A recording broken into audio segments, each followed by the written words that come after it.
The CJ Howard Show. Now let's go to CJ Howard. And welcome back for episode number 21 of the CJ Howard Show. We are live here on this snowy night in Barberville. It's probably, in fact, it is snowing everywhere. There is, the last count I'd heard was the most so far has been 5 inches. North of Lexington and a little bit east of Lexington, but more is coming. They're giving 5 to 9 for the snow. So, guys, if you do not need to be on the roads, please do not get on the roads. I really anticipate you do not be out. The conditions are slick. I do not need nobody to get hurt, so please stay home. Watch us. We're over 2 hours of your time, so just stay home. Let's go ahead and get over the guest list tonight because we've got a tremendous guest list and got a dandy co-host. He's already in the box. We're going to have Josh Hurt with us, the Hazard Girls basketball coach. We're going to talk with Josh a little bit. At 8:30, we're going to talk with new Rockcastle County head football coach Chris Larker. We're going to get his thoughts on his new gig and what he's thinking. Taking over for his dad 23 years after his father had coached there back in 2008. We'll talk to Brandon Hayes, the girls basketball coach at Breathitt County High School. Get his thoughts on how the Lady Cats are playing. They've been playing pretty decent lately. In fact, Josh just got done playing Breathitt County last Thursday night, I think. But that was a good win for them. We're going to have Dave Baker at 9:10. He's going to really give us a good in-view look at the passing of Joby Hall. We're going to talk a ton about that. And then John Lowe will be with us at 9:30 as well. My co-host tonight, the legendary man, the head man of the Jenkins Cavaliers in his first season. And when I get him on the show, I know it's a fantastic time. Last night I watched him dance for about 30 seconds I was dancing too. I ain't gonna lie. Our Cincinnati Bengals last night getting in, not just getting in the playoffs, but winning a playoff game. The dub. But Winston Lee is with me. Winston, good to have you with us. We've already got Josh here. I'm going to go ahead and put him in the stream with us. But sure. Winston, it's good to have you with us. And it's just a crazy time out there right now.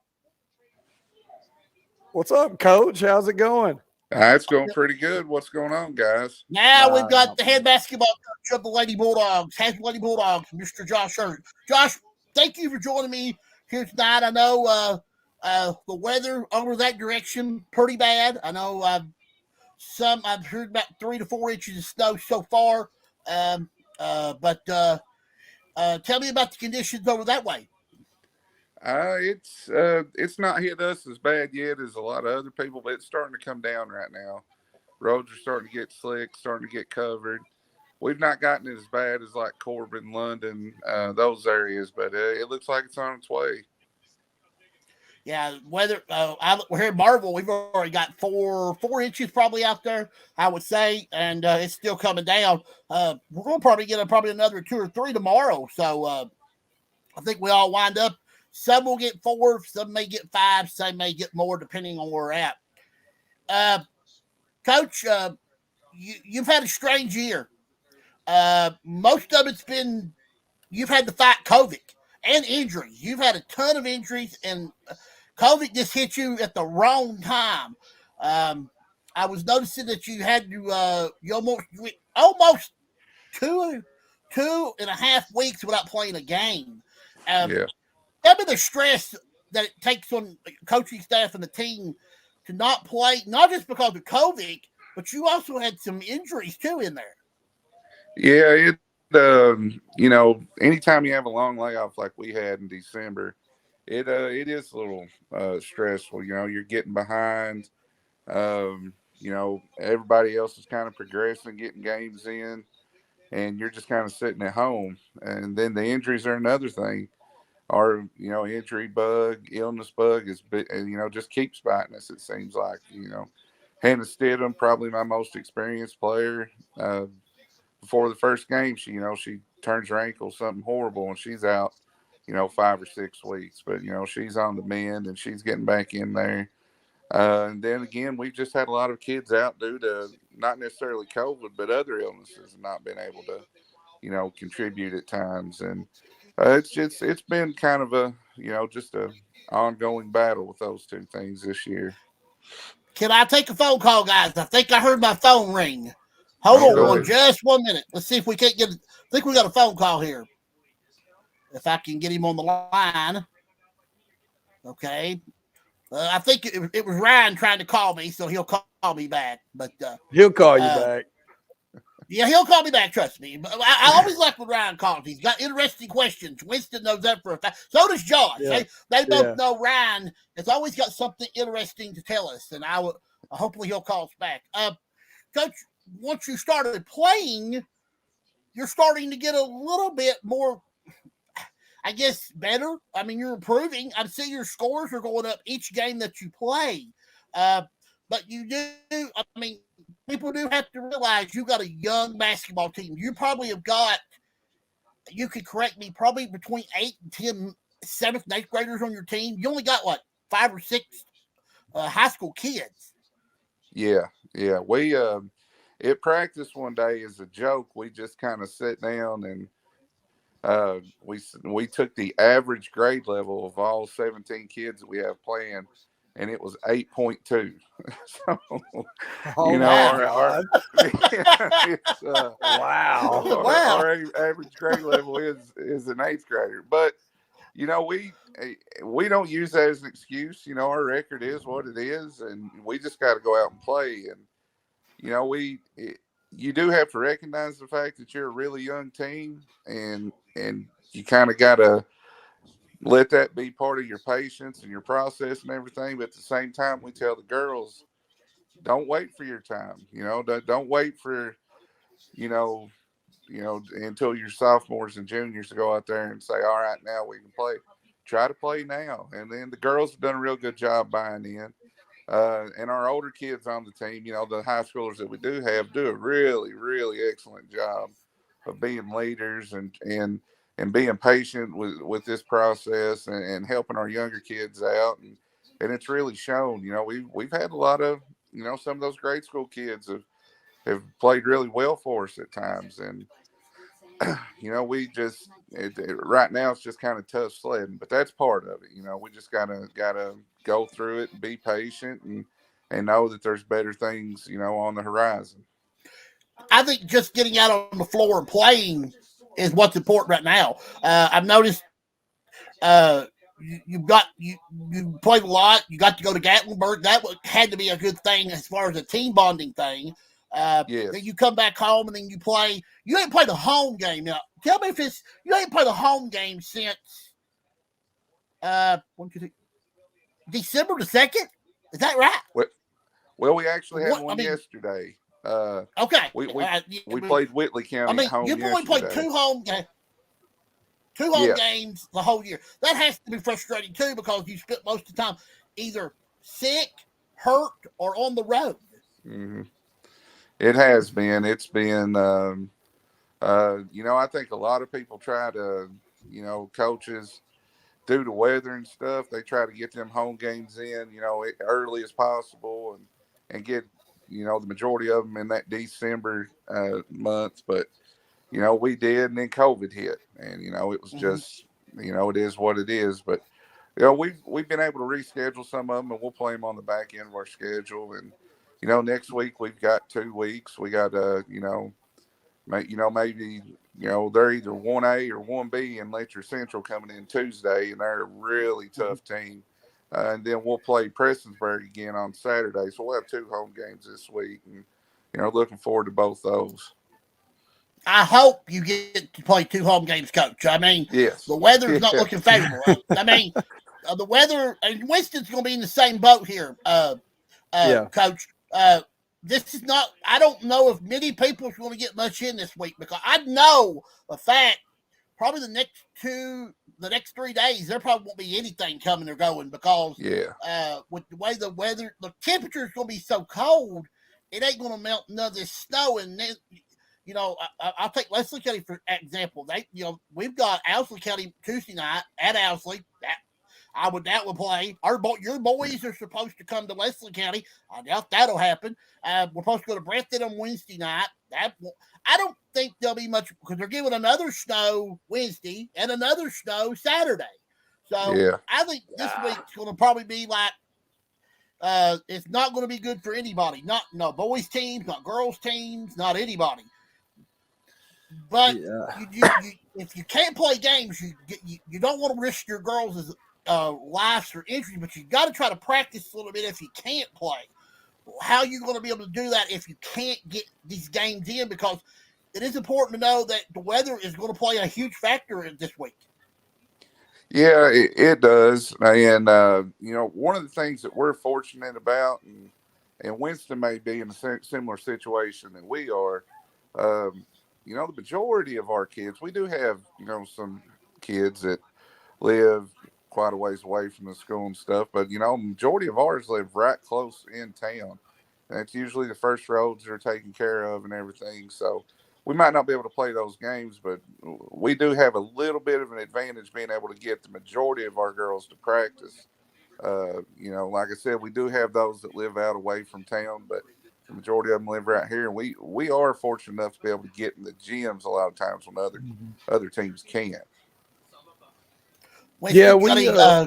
Go ahead, Winston. You got any questions for Coach? I've actually been on this. We've had really just a similar, same as you guys, and I guess this is probably shared amongst a whole lot of programs, especially here in the past couple of weeks. But we hit this spot really, I think it was our second week or third week into the season, and it really stunk for us because we had like this competitive slate of games coming up, and COVID hit us. And I was out 2 or 3 guys, and then you got to pick out which one's a quarantine, and then you don't want to go play without the majority of your guys. And really, you don't ever want to go play without anybody, right? Like if you're missing one soldier, like you don't want to go play because it just stinks for them, right? When you can make it up down the road. So we opted to do that the second or third week that it happened. Well, then moving into Christmas break, you had this huge influx of COVID cases in Christmas break, and that crippled us. And we had a couple trips planned, and we still just kind of like at that point had to take what we got and go on our trip. But we were like 8 people short. And then you get back, and the holiday COVID effect like just kept happening. And finally this week, I'm finally like, okay, we're in the clear as far as COVID is concerned, and now you get this weather, and it's just really frustrating how COVID and the weather now is sort of like, it's almost like it's working together to work against us. But I feel your pain. I am fortunate like you are in that most of my guys can usually. A lot of my guys can usually get to practice on a snow day, but then the bad part about that is y'all know Jenkins and like that area is a little higher elevation, and it always gets a little bit worse than everywhere else. So that's been something that's a problem too. But I just hear like what you're saying, and you're young. A lot of my guys, most of them are young, or they just haven't played organized basketball in a long time, and so it's like they're young.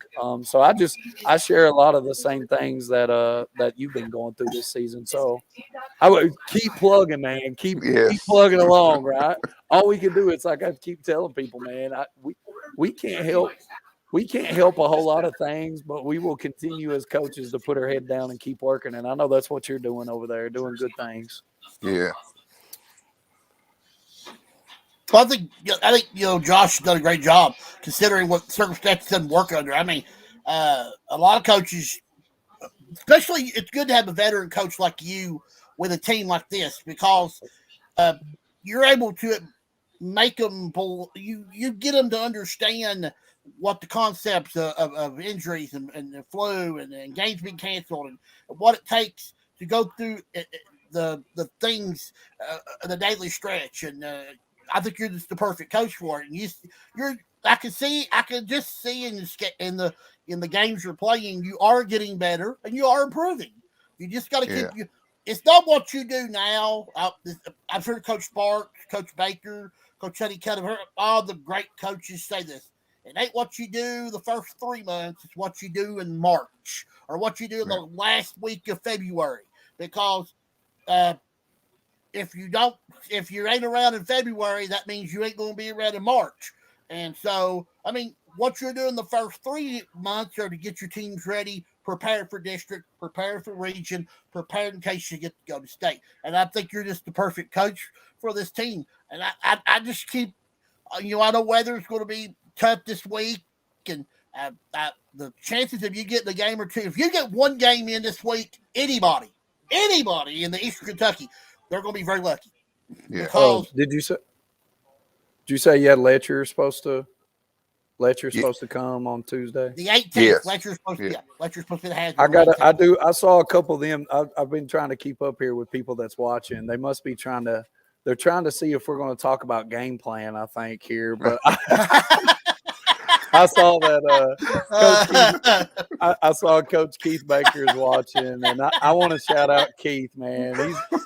And I see Shelly Banks is watching too, and she's a good friend of mine. She's Kaylee Ray's mom. I gotta shout her out too. She's actually signing. She's supposed to sign tomorrow, and I'm gonna try to go.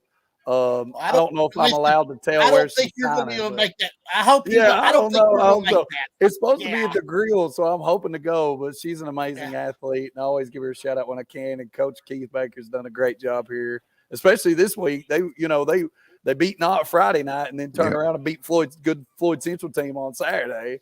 So shout out to Kaylee Ray. Yeah, Letcher Central's good. Knott's good. This region has got.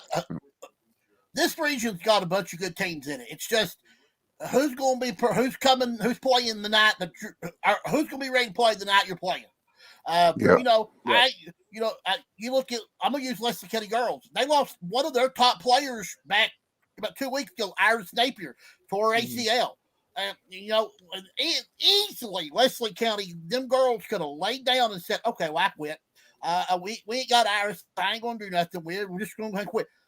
What I've been impressed with is they've got their head down and they're keep on trucking. And they've been playing really good basketball, and I've been extremely proud of them because Coach Sparks, being the veteran coach that he is, him and Cheryl Lewis have done so well of getting these girls to understand that's the next person up. We miss Iris. Iris is there. Iris has been there every game except for the day she had surgery, but she comes. She comes and sits in the bleachers and has her crutches in her wheelchair. She comes and watches us. She gives the girls motivation, and I just think that this region is so unique, and girls especially, that if you don't come to play, you can go home. I mean, injury, one stretch of not doing something good can send you to the house. And I mean, Josh, you know that as well as anybody. So, but I don't want to take up too much more of your time. I know I'm just gracious you took the time to be with me. I love it when you can just come by the CJ Harris show. I want you to come by more often. I like speaking with you. I like to talk with you. You're very knowledgeable. I remember you from your Cordia days, and you've done so much for basketball. I appreciate it. Well, I appreciate you having me on. Anytime y'all want to sit around and talk basketball, just let me know. We'll get on. Let's do it one time. Let's do it one time. We like to. I always like having you on here, Winston. Winston, he's like me. We're always love to have you on. Good luck, Coach. I hope you get your games in. Let me tell you who you play this week, so people will know in case the weather does progress. You got Letcher on the 18th. Perry Central on the 20th, and then Prestonsburg on the 22nd. 2 of the 3 of those are home games. So you want to check the Bulldogs out, you can check them out as well. Coach, thank you so very much for being part of the show. I'll holler at you down the road, and good luck to you and your Lady Bulldogs. Appreciate it, guys. Thanks for having me on. See you, Coach. See you. Good seeing you. Thanks, Josh. Appreciate it. Josh Hurt, head basketball coach of the Hazard Lady Bulldogs. Always love talking with Josh. I remember him from his Cordia days when he coached with Coach Honeycutt there at Cordia. And then he became Cordia coach. I remember. Do you remember Cordia they used to lead the state in 3-point shooting. They'd come out, and I bet they'd fire up 40 or 50 threes a game. Listen, I have so many stories about. Before I continue, I do want to say shout out to my good friend Tiny Caudle. Yeah, I saw him on there. Here, and Nick Watts, one of my players that I love dearly. So I want to shout them out real quick. And Josh Hall, one of my good friends, who runs his own program and does a fabulous job. Mike Whitaker, just want to shout those guys out real quick. Tiny, love you, man. I saw that they kind of honored him the other day on Saturday at the Big Lou Classic. So shout out to Tiny. What a good dude. You spoke of Nick Whitaker. You spoke of Mike Whitaker. Mike Whitaker. That is Nick, his son. Want to congratulate him. He just signed a scholarship to go play baseball at Union College. Okay, cool. Yeah, that's awesome. Shout out to them anytime. And listen, I don't care where these kids are going. If they're signing to play at the next level for anything, man, it's a huge deal. I want people that are watching to understand that. It's a huge deal when these kids, and that's the second one we've mentioned tonight. That's signing to play somewhere at the next level, especially battling through this COVID the past 2 years. And being able to sign and ensure your college education is just a huge deal. So some congrats to all those kids. That's pretty awesome. Yeah, I was telling you, the Cordia. Listen, when I was at Whitesburg, Cordia and Whitesburg, I don't know why or how. It was probably because we were so much alike, but it was crazy every time that Whitesburg and Cordia got together. And I didn't play against Josh, but I played against Matt Hurt, and he shot nothing but threes. I don't know if I ever saw the man shoot a two. He won't let you forget it either. He'll randomly text you any given night and be like, "Who's the best shooter that you ever played against?" I'll be like, "You, Matt Hurt." Like, what are you doing? So yes, I played those Cordia days in that gym. I want to see that gym back open. I think it's almost back open, but I want to see that gym back open and packed again there on Lots Creek. But I know from what I've heard, they lack just a little bit. They got to get the permits to be able to get the building conductor to be able to open them back up. Yeah. And I've heard they extended it. It's a lot bigger. It's a little more bigger. It's a lot more. The pictures are a lot great. more room now. Yeah. I do have one story before we continue about Cordia. We went over there in a rivalry game, right? We went over rivalry game, us and Cordia. We get over there. The gym is packed. We had played before earlier in the season, and it was crazy. They had been up 18 on us. The Jenkins had a Christmas Classic. They'd been up 18. We came back 1. So we go over there to play. And we all stand up for the national anthem, put our hands over our hearts, right? And I guess somebody running the audio had messed up. Maybe they didn't. Maybe this was like intimidation factor.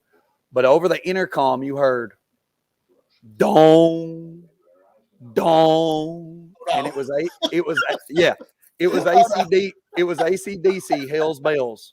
Oh no! And I was like, "Oh my God. They're going to kill us here in the jungle, in the gym." And so, they had a big line painted on the wall that said, "Welcome to the jungle." Oh man, it was crazy. It was wild. And they would play "Welcome to the Jungle." I know Guns N' Roses. You have to give the Knox County school system credit though, for giving Cordia everything they made the last 2 years, to be able to play and keep their kids competitive why their gym and their school is being redone, because I know the school, a lot of the school is still reasonable, but you know, for let them use Hyman's gym and stuff like that, I think Knoxville school system deserves a little credit there, because they could have easily said, "No, we ain't gonna help you guys out. Why would we help you out?" And you know, it's like I talk to Denny Ray all the time, and for them to be able to just stay as competitive, they came over and played in our Christmas Classic that we hosted this year there at Jenkins, and they played Martin County. Martin County, heck of a team, and they kind of, you know, they kind of wore down Martin County there over the course of 4 quarters there at when they played at our place, and it was really impressive to see. And they're super competitive this year. It's been crazy that they've been able to just stay that competitive and play. So yeah, shout out to them. It's been pretty impressive to see. We're gonna jump sync for a little bit here, because yesterday was a Saturday in the Commonwealth of Kentucky. Right before tip off, I would guess a couple hours before tip off, the news had told of the passing of Joby Hall. He passed away yesterday at the age of 93. You know, everything that I've watched, Winston, about Joby Hall, I was born in 1973, so I remember a lot of the Joby Hall era. Joby Hall, one of my favorite coaches besides Tubby Smith, you know, because I think there were 2 of the greatest coaches Kentucky's ever had. I even like Eddie Sutton at times. But, you know, and we talked, I don't know if I mentioned this off the air to you, but Matt Jones said yesterday that there was only 3 legends in Kentucky hoops that would understand what it meant to play for Kentucky or be in Kentucky, and that was Bill Cotley, Joby Hall, and Oscar Combs. Oscar is the only remaining one of the 3 left. So we got Coach Larker early, so we're going to go ahead and bring him in. But I want you to be thinking about that, because I thought that was interesting about Matt Jones, because that's actually I think that's very, very true. No, it's true. Yeah, it's absolutely true. I mean, what other names, as far as you know, the history of Kentucky basketball, can you think, you know, when you get down to the core of Kentucky basketball, do you think of? And those are the 3. Yeah. Well, I want to thank now with us the new head football coach of the Rockcastle County Rockets. Wait 1 minute, Coach. I've got a phone call. Let me take a phone call, and we'll get right back to you, okay? Let's see if we can get it this time. That's supposed to be Ryan. We've been trying to get Ryan on. Harris Show. There we go. Go ahead, call your own CJ Harris Show. Okay, Ryan is hung up on me. All right. It happens. It happens. Okay. Well, he may try to call back. All right, Coach. Thank you for hanging over just a second. We had a phone call, but he didn't. Ryan must have. We must have got a bad connection. But Coach Larker with us tonight, the new head football coach of the Rockcastle County Rockets. Coach, first of all, to me, to you, congratulations. I know this means so much to you. I know I can remember. I think I can remember when you was little. You'd be running around the field when your dad was coaching there, and somebody told me a story that you looked at your dad one day and said, "Dad, I will coach here. I will coach Rockcastle County football someday," and that warmed my heart so much to hear. I mean, probably, you know, but tell me your thoughts right now as this process has been going on, because first of all, I was stunned that she was leaving North Laurel, but then I wasn't stunned that she took the job at Rockcastle, because that's where your dad coached for 23 years, and that's where you lived for over half of your life. Well, you know, in 1985, I went to Rockcastle with my dad as a sophomore in high school. And so I kind of started off there, and then I went and played football. After I graduated, went and played football at Eastern for 2 years. and kind of learned the things not to do in college, and had to come back home. So I started coaching football with my dad in 1990. And so I've been doing this for almost 34 years. And, it was a very tough decision to leave North Florida. I was born in Laurel County, and I went to school all the way up to 7th grade there. So I had all kinds of family and friends there. And but Rockcastle is like like home and a bunch of family and friends here to meet also. And I'm just excited to get to do get the same program my dad had. And it's really weird because my dad's first head coaching job was in Laurel County. Well, my first head coaching job was in Laurel County. Oh, that's awesome. I love that. My dad's second coaching job was at Rockcastle, and my second head coaching job is at Rockcastle. And he brought me as a sophomore, and I'm bringing my son as a sophomore. No, man. No, you joking. Wow. Y'all planned it. It's been planned. I told you. Well, I hope it like that too. Yeah. That's awesome. He was man. a little boy. He told his dad, you looked at your dad and said, I will coach here someday. But I don't think you thought you would. You thought you probably would have children, but you didn't think you would bring them with you to coach at Rockcastle. So that even makes it more special. It is special because I'm getting the chance to coach my kids and even to spend more time with them. Being the head coach in Laurel County was great. I mean, the people treated me great, and I had all kinds of support. But the time issue was, if you're going to be the head coach, you got to devote it to your sport. And I've got 2 boys and 2 girls, and I don't get to spend as much time with my 2 girls, or even my third kid. I got 4, and I didn't have that planned either for a while. But I'll have the chance to spend more time with them because I did take about 26 minutes to get to work every day in London. Now it takes me 4 minutes, so it gives me a lot more chance to be at home and spend more time with my kids, and especially my younger 2. And we don't have to live. We always said, our house in Rockcastle was like our vacation home. We live in our minivan, but our vacation home is in Rockcastle. So now we actually get to move back into our vacation home. It's like being on vacation. You're on vacation every day. Every day.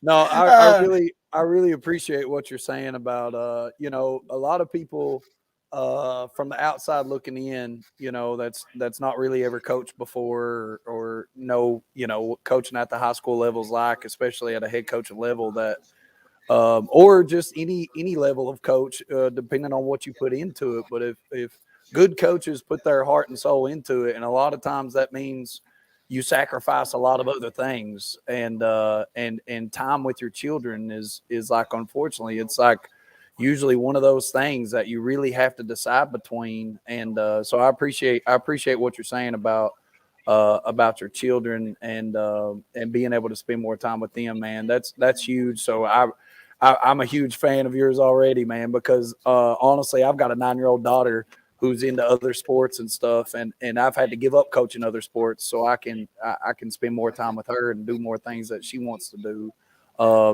And I want to try to continue to do that. But you also want to coach too, right? So it's I appreciate what you're saying, and honestly, you putting your family first in a decision like that is awesome. So good for you, man. That's awesome.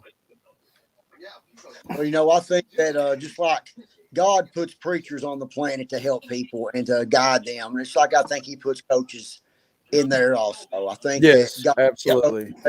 Yeah, I agree 100%. He'll put you wherever the kids need you most. Yeah, I think that I've touched a lot of kids' lives, and I know my dad has, and I just hope that I can continue to do that.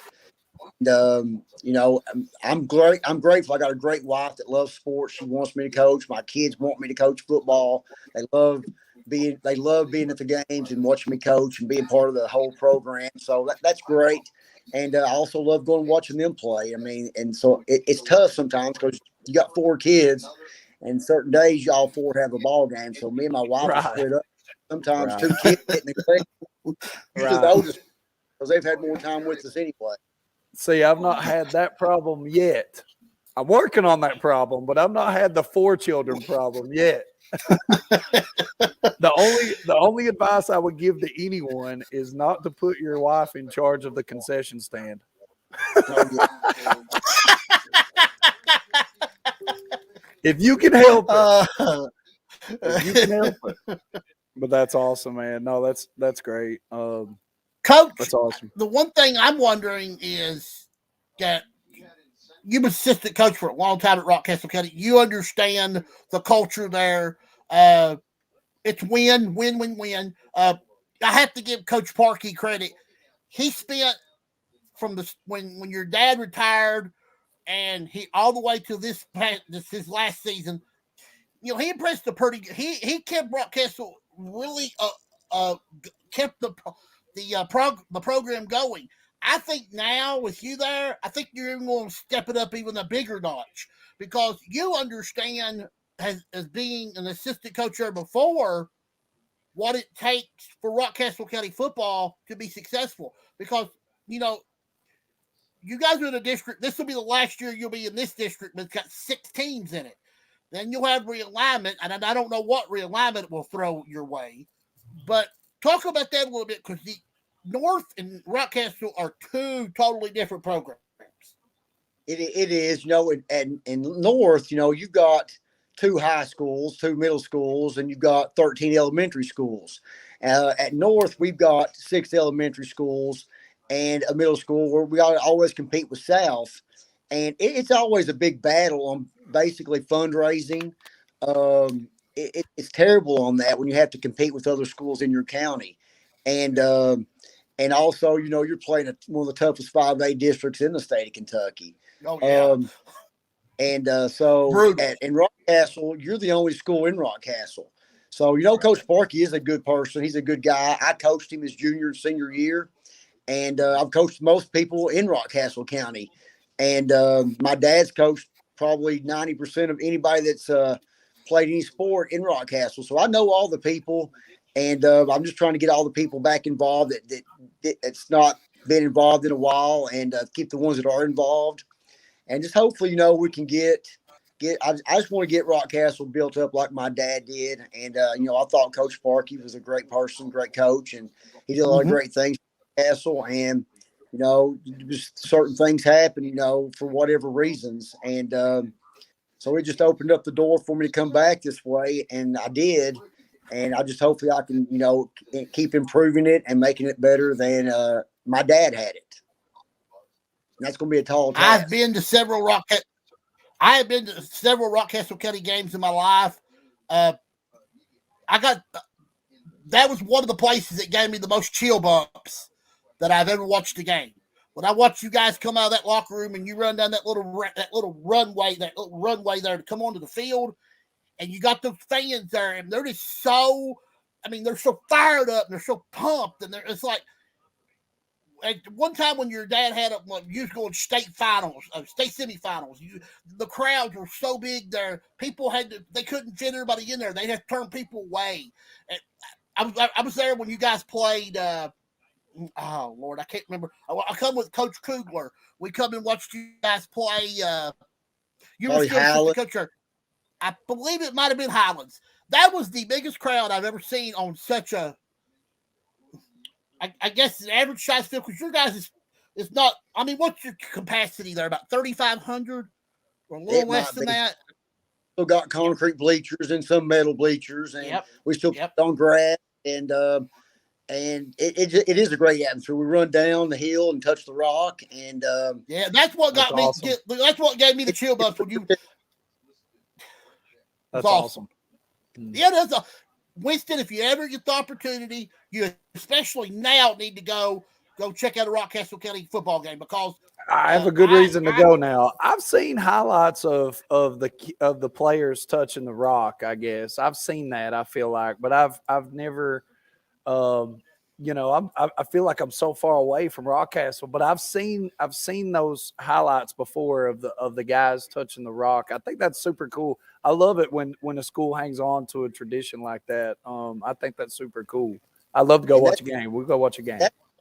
that's what your program is. It's based on what traditions you've got, and you got to Right. always keep traditions, and because that's what the people love, and that's what they know. That's what people know us by, and they know us by the Rock. They know us by winning football games, and they know us by being physical. So that's what we got to get to, is doing stuff like that and being. It works for Bell County, it works for Johnson Central, and it works for Belfry. Belfry. No. Running football and just being physical, and that's what we got to get back to, and just you can be finesse if you got finesse, but sometimes you don't have finesse. And I love that you're saying that. you just gotta go with what works the best. It's just like people in basketball when Cal comes out and starts running this dribble drive motion, and everybody's like, oh wow, let's run this dribble drive motion. And then once you start seeing it come to life in high school basketball, it's really not very efficient at times, because you got to have the kids to be able to run it, fit to your system. And I see that happening with football teams, right? As they get really caught up in this run pass option and this spread and this, all this flashy finesse. And a lot of times, this isn't like college where you get to conveniently choose what kids you want to have out on the field or the court. You got to play to what you have. And I love the idea of high school football getting back to, and like you said, I've watched Johnson Central 3 times this year. I saw him throw 3 passes. Belfry the same way, Bell County the same way. All the good mountain teams just run smash mouth football, and you know what's going to happen, but you can't stop it. My high school football coach used to say 3 yards in a cloud of dust, and I'm a big fan, man. Even though I was a quarterback, and it made me mad because I was like, "You tell me I can't throw?" But 3 yards in a cloud of dust, and if we got a first down to move the sticks, I was happy. So yeah, I love it. I'm with it. Everybody put their part in, and knowing that their role is, if you're not the star player, you still want to be a winner, and they just got to buy into that whole system like that. Well, Coach, I'm so glad that you come on here. I just wanted to. I just had to bring you on early because when football season comes back, I'm definitely going to bring you on again, because we're going to talk about your new schedule that you'll have. One thing I do need to know: are you going to try to bring back a lot of your assistants that used to be there at Rockcastle? I know there's a lot of good coaches that are there in that school system. Well, the coaches that are there are going to still help me coach. I mean, I know a lot of those guys. I coached some of those guys anyway, and so they won't be a problem having those guys working. They're already there helping me out in the weight room and getting guys back out to play, and so they're doing a great job already. And that's not going to be here before you know it. And going out and finding people, because they're already there for me, and so that'll be working. But this new realignment for I guess 2023, I guess. Who knows what it's going to do? I think we'll stay 3A. I just don't know who may move up or who may drop down. But I don't know that it'll still be the same. So we'll see what happens. Who is it right now? Who's in your district right now? Well, right now, Jackson County is supposed to be, but Jackson County dropped out of district play. So I know you've got Bell County, Estill County, Garrett County, Macquarie County. You got Bale, Garrett, McCreary Central, Estill. That's it, because Jackson County dropped out. Because Jackson County dropped out. Okay. Now, if he goes by the same schedule next year, his non-district games will be Taylor. Well, he'll have a new opponent in that bowl game. Our first game's Casey County. It rotates. We'll be playing Casey County, but the rest of them stay the same. Okay. Now you got East Jessamine. You got LaRue. You thought you would get away from South, but you're not. You're going to play them. That's all right. I love that too, because I think that's awesome. That's awesome. I love that. You got Estill, Bale, McCreary Central, Garrett County, Lincoln County. Then your playoffs, and you definitely will be in the playoffs, because and you'll be making a lot of noise too. So, but Coach, thank you so much for being with us tonight. This has been absolutely an honor. I'm so happy for you to be able to go in the footsteps of your dad. that means so much to everybody. And I know your dad will be around too. I know your dad will be right there behind you, following you step by step, helping you like he did at North. Whispering in my ear what to run, I'm sure. And hey, it's an honor to be on your show. I appreciate everything you all do and everything that you do for this whole entire everything in sports, and just letting people be able to have an outlet to see other things. Well, Coach, we're definitely going to bring you back when the season begins, and we're only about 4 or 5 months away from the season being right back here. And we'll bring you back, and we'll talk about your new Rockets, and we'll be excited for you in this. You have a good off season, get your team and get everybody excited about Rocket football again, and we'll talk to you in August. Thank you, CJ. Thank you, Coach. Pulling for you, Coach. Thanks you very much, Chris. Yeah. We are. Thank you very much. Appreciate it. Chris Larker, the new head football coach of the Rockcastle County Rockets. Great to have him with us. Now we're going to bring in another coach. As we're driving them in here, Winston. We're left and right. They're coming left and right. Now we're going to talk with the new girls basketball coach from the Breathitt County Lady Cats, Mr. Brandon Hayes. Brandon, thank you for being patient, and thank you for being with us tonight. Thank you for having me. CJ, how desperate are you to get people on this show? He's hard up. No, now. I mean, look here. I am a opportunist to give everybody a chance to talk about their team. I just don't choose. If I wanted to, I could probably get Coach Sparks and Coach Russell here every week, and other people would turn my channel CJ, off. you could get Coach Cal if you wanted. No, I gotta say this, CJ. I'm a huge. I feel like me and Brandon go way back, but I'm a huge Coach Hayes fan, and I will tell you something. He came over to Jenkins December, right? Like middle of December, he came over to Jenkins, and I think he thought he was going to get an easy one. But I had that pep. I had the pep club saying names. Like I had the pep club on their feet. Like we pretty much did everything but throw stuff on the floor. Like I think, you know, they was trying to talk bad about Coach Hayes' mom. I had to stop them.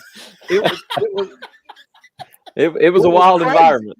It was wild. It was in Cav country. The cavalry was after Coach, but they survived. Man, they did a heck of a job. They came in and survived, and I could see the relief on his face after that game was over. Well, that was our first game.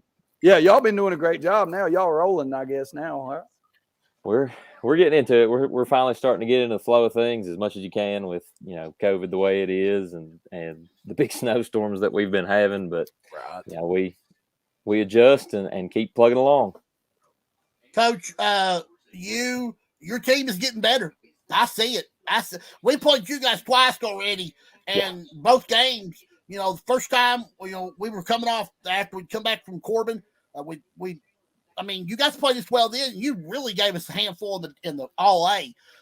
I'm really interested in your kids because, especially your two guards, shooting the ball really well. We know about Trencher because everybody knows about her because she played at Jackson City. She's such a great player. But they don't know.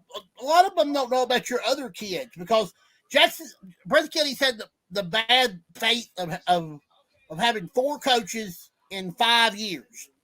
And I know for these girls, it has to be frustrating because it's like, oh no, another new coach. Yeah. What are we going to do? And that has to hurt the psyche of these kids because they think they just can't get in the flow of focusing on what the one thing that they're good at, and that's basketball. So tell me how you get the culture cleaned up to where they don't think that way because it's hard. Yeah. Well, one of the good things, I guess one of the things that I had going for me when I came in is it would have been the junior class right now when they were 7th graders. And there's not a lot of them, but at least a couple of our older kids, I had actually been an assistant coach for them for 1 year in, you know, a lot of that turnover. So that was helpful. Some of my older girls kind of knew me and knew what to expect. And I've taught a lot of these girls. I've been at Breathitt for a couple of years now. I think the main thing is like you said, you have to have consistency and let them kind of feel like they know what tomorrow is going to look like. And then, you know, you got to put in a system and, you know, early in the season, I was talking to my assistants, and we kind of decided, we've got to get good at something, and so we've been trying to kind of get our defense where we want it and try to bring our offense along. And you're right, they have gotten so much better from the start of the season, across the board. You're pretty done. Yeah. Yeah. That first time we went to Leslie County, they press like Leslie County does. Coach Sparks does a great job, and we did not handle it, and we weren't ready for it. And then you flash forward 2.5 weeks, and we play a much better ball game. We were right there mid through the third quarter, and it just a couple things didn't go our way, and then like I said, Leslie's a tough team, but they're getting better every day. Well, I can see your girls getting better every day. Really impressed with Maddie Haddix, and really impressed with Noble. And when you guys played this the second time, really knocking down the 3-point shot. Mm-hmm. You guys hit, I think, 10 out of 16 or 18 threes in that game. Kept you in the game. Then, unfortunately, the one thing that's probably that you're really, I think this is the one thing that you probably want to work on more than anything is your free throw shooting, because it hurts you in some games. Yeah. Down the stretch, because that'll help you get back in or be able to put away an opponent. Right. And that's something we are really focusing on. Our shooters, beginning of the season, we just couldn't get in a rhythm. And like you said, it's a brand new system. Offense isn't quite there yet. I really focus on defense, especially early, trying to get my girls to play defense. And I told them, our offense isn't going to be there immediately. Well, we're finally starting to get in a little bit of a flow, and our shooters are finally starting to kind of understand what we want them to do, and they're knocking down shots. But yeah, we put in a lot of work at the free throw line, trying to alleviate some of the issues that we've had with that. That was a big problem for us in that Leslie County game, but I think we can overcome that. I think some of the players that were missing those free throws, I think that by the end of the season, they'll be a lot more comfortable in those situations. You also, a lot of people they forget you coached at JBS before you come to Breathitt. You spent 6-7 years at JBS. How many years were you there? I was there for 5 total years. I was head coach for 4 and helped out 1 other year with them. Yeah. You done a really good job with them girls at JBS. We played JBS a couple weeks ago. I think that program is still going strong. Mm-hmm. But a lot of people when I say this, they're going to say, they're going to laugh. You guys are the only 2 teams left in your district. Yeah. There's nobody. No, you guys are automatically in the region. And we're, January the 16th, and you and Wolf have already qualified for the region. You don't have to do anything. You don't even have to. All you got to do is show up for a championship game in the district in the middle of the week on district week. How do you keep your kids focused when there's no team to play to be able to challenge you to get in the region? Because I feel like sometimes if you don't have a team to play and you automatically make it, when you get in the region, that comes back to haunt you because you didn't have nobody to compete against you to make you be ready for what the region's going to bring. We've still got to show up, and Wolf County's not going to be a pushover. I mean, they're going to battle, and they're going to fight, and they're going to play their guts out. And they're a really good shooting team. We're not overlooking Wolf at all, but that's a huge rivalry, and you're going to get their absolute best shot every single time you play them. We've actually not got to play them yet this year. We had to do some reworking of the schedule. But yeah, we're definitely not overlooking them. Is the district at Wolf again, or is it somewhere else? No, it'll be at Wolf this year, which is it's always a tough environment to go into. It's kind of like Coach Lee's over at Jenkins. the cavalry. That's right. Yeah. Well, Josh, Winston, you got anything you want to ask Brandon? Well, I just I hope. I think Breathitt's got their man. I think. Oh, I agree, 100%. Yeah, I've said that. Look here, the day that they hired him, I said, Breathitt, that was the best hire I've seen probably this season because he fit what the kids need. They needed somebody that could understand them, and he understands them very well. that's there. I think it's just really important, that when these schools go looking for consistency, that it's somebody that's there and in the building and invested in the district, and I think Coach Hayes gives them that. I guess how important do you think that it is? I mean, you got this district game, and you're looking at the top end of the region is, Letcher and Knott. I'm sure everybody would agree. And then somewhere there you got Leslie and then Perry, and you're kind of like at the fringe of that conversation, right? So is it, I would think, and no matter what, with Letcher and Knott being at the top, they can't play on the same side of the bracket. Mhm. How important is it to beat Wolf in the district? I mean, right? I mean, Yeah. it's Oh, yeah. just really it, right? Not only just for the momentum of winning a district championship, but you definitely don't want to put yourself in a position where you have the potential of draw. Even though you're automatically in region, Right. you don't want to put yourself in a position of automatically drawing. You would have a chance to, I guess, draw the loser of those two. But is it really, how important is it to win that district championship? Yeah, I think it's important. Like you said, it's important just to get those girls an opportunity to hold up a trophy, cut down the nets, all that stuff. Have momentum, right? Right, but you definitely want to try and maximize your ability when you get into region. To anything can happen in region. Absolutely. The ball bounces all kinds of different ways. And where's the girls' region at? Where's that? At Perry again. Yeah, no. It's at Perry again. That's right. Okay, Yeah. that's and the boys is at Breathitt. Perry. Yeah. So I mean, that's another thing too. Yeah, you want to be in a position where you win that first game, and then you're in that semifinals, and anything can happen. Then right, you're in the championship game. You want to you want to take advantage of this even your automatic bid to region. It's almost like you can go ahead and start planning a little bit for who you may potentially face, or planning a little bit as far as perfecting things you need to do within your team to win a regional game, right? While most teams don't have that convenience, they're trying to play to even get in, right? Yeah. So yeah, that's huge. I was impressed with your girls that night, and I knew at that we probably had our best shot at you that night, because I knew your team would only get better from then. You had only had your new girl, I guess it was her second or third game. I think that was we had two scrimmages, and then we got you all, and it was a absolute dogfight the entire night. Bloodbath. Yeah. Somebody came out jumped out on us 19, and we battled back the entire way. Somebody, let's see, John Thomas Fletcher is commenting here, and he says, who do you all predict? And this is a good question for you, Brandon. Who do you all predict to win the boys' 14th region? So you being at Breathitt right now, we probably already know your pick, but I may be a little biased.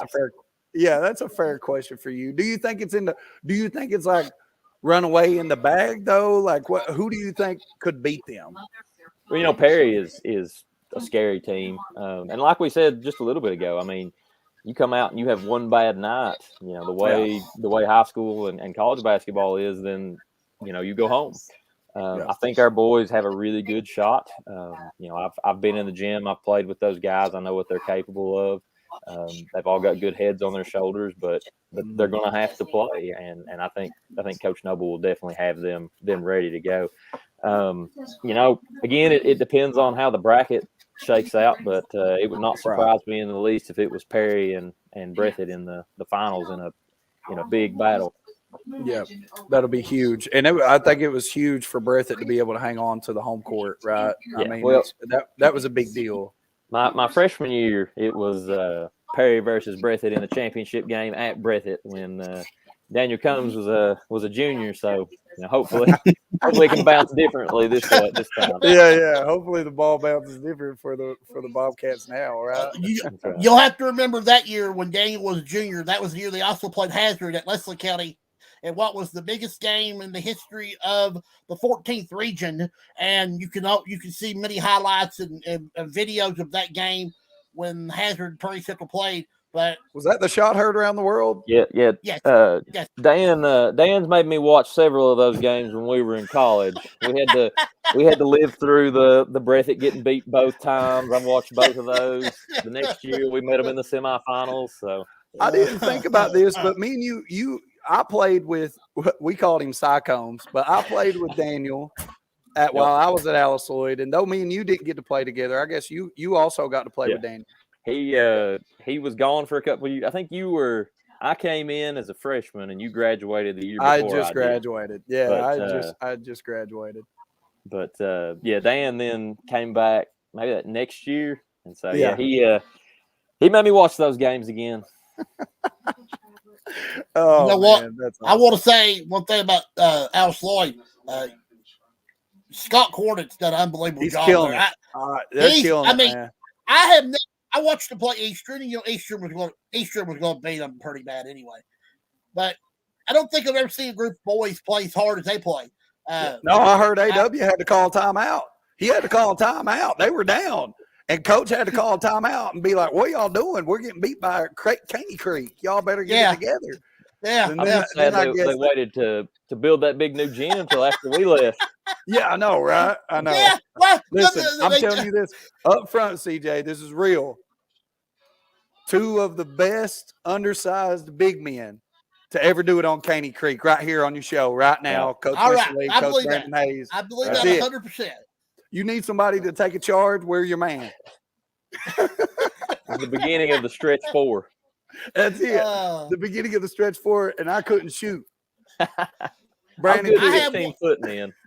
I got one more other question for you, and this one might. Do you ever take advice from Wallace Bates? Oh goodness! I know Wallace. Wallace is a great guy. I love Wallace. Not when I can help it.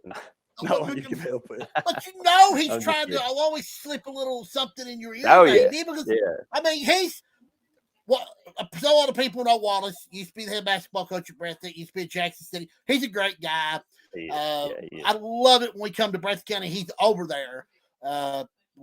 Especially, he does a really great job on the football PA. He gets him jacked up with it's football time. So I was just wondering if you ever took any advice from Wallace, because I know he's trying to probably slip a little bit here and there. Yeah, me and Wallace have known each other for years. Long before we were coaching against each other or anything like that. So I always liked Wallace, and we always had a good time. Yeah, he's a great guy. Brandon, thank you so much for being on the show. Would you come back again? I would love to have you back again. Absolutely. You're just a pleasant gentleman. I see why Scotty Bowen and Ryan won't take photos with you now. Maybe I can get in a photo with you guys and Winston. They always leave me out. They won't never let me get the photo in them. But maybe one of these days I can get in them photos. Sounds good. Brandon, I see you're doing a great job there at Breathitt County. I hope we get to see you Wednesday, but I don't think we're going to see each other Wednesday. The weather's probably going to keep us from seeing each other. But it's a good chance. Yeah, it's a great chance probably. But if I will see you soon, and once you come back to the show again, and love having you, and you keep the great work up there in Jackson. You're doing a good job. Appreciate it. Thanks for having me on, fellas. Thank you. No problem. Anytime. See you, Coach. Brady Hayes of the Breathitt County Lady Cats. Doing a great job there, Winston. He's exactly what they needed. They needed a head man that was going to be, and he was the perfect choice. Somebody young, somebody committed. He's doing a great job. I'm really happy for him. I'm tickled to death for him too. He's done a great job. Now with us, one of the most legendary men in sports, Mr. Dave Baker. He kind of chuckled when you said that. He chuckled when you said that, CJ. I'm legendary here trying to fix my clock. I buy stuff from like sales and stuff all the time, and I found this clock. It's a Globe, and I haven't wound it up yet. That looks I was just doing that while I was in the weight room. How y'all doing? Good. We're doing very well, sir. How about you? Great. That clock looks old. That looks like an antique clock.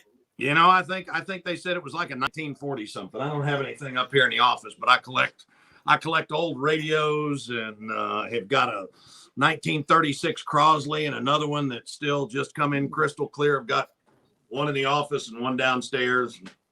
I guess when you get old, you like old stuff, right?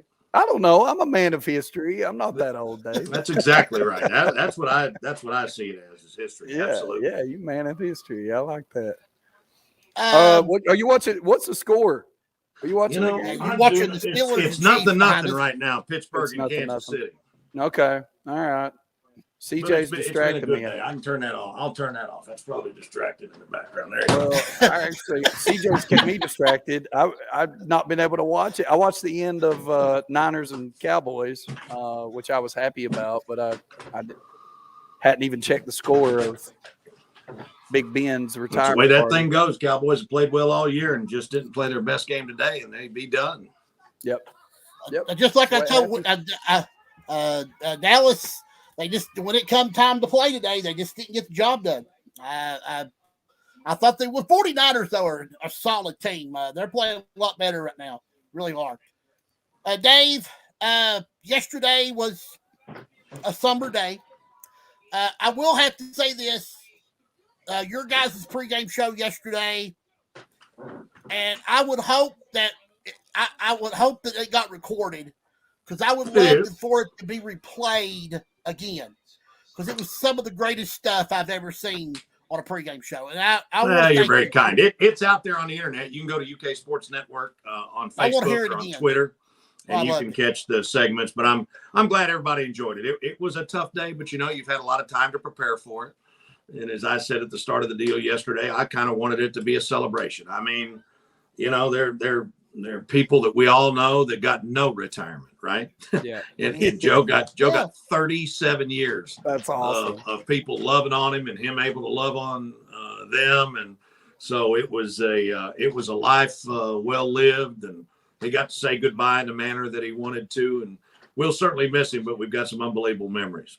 I don't know of any time, like, and you mentioned that 37-year retirement, and I hadn't been around him very often or very much. But it's like, I don't know if I ever saw the man in picture or video or anything after in that retirement that he wasn't smiling. Like, I feel like he was smiling just like all the time. I want to be like him in retirement. Right. Yeah. And I mean, it was like that with everybody. It didn't make any difference whether you were a clerk at a store up in a holler somewhere, or whether you were in some boardroom over in Louisville, or a bigwig in the NCAA. I mean, he just loved people. He just loved interacting with people, and he like I said, he just had an amazing life. Yep, that's awesome. The big thing about him too, Dave, he's a great ambassador for high school basketball. You always saw him at the boys and girls state, or especially the boys state tournament. Sure. When I was doing radio for WSGS, I used to see him there. So when we'd be in the in between sessions, we'd go in there to eat supper for the evening session. Sure. He would come in there and eat with us. So, it'd just be a great old time. I mean, all of us media people sitting there with Coach Hall. It was just like it was a family atmosphere. Oh yeah, well there was a core group of guys. You had Joe B, and you had Joe Gentry from up there in Hazard. You had Oscar, and you had several others who were core guys, and they had the ultimate old guy tour. They would start their morning leisurely when they got up, usually about 9 or so, and then they would go over to Wheeler's Pharmacy in Lexington for breakfast, and a lot of days they would go from Wheeler's from breakfast straight over to the church where they supposedly walked, but they would walk right in at lunchtime, and then they'd have lunch. Go have lunch. Finally, about 2:00 or so, I got to get to the house, and then go to the house and figure out what they're going to have for supper.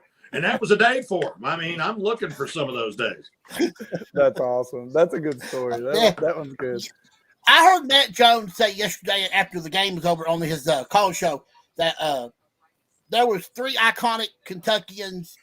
2 of them are gone now, Coach Hall and Coach Bill Cotley, with Oscar being the only one left.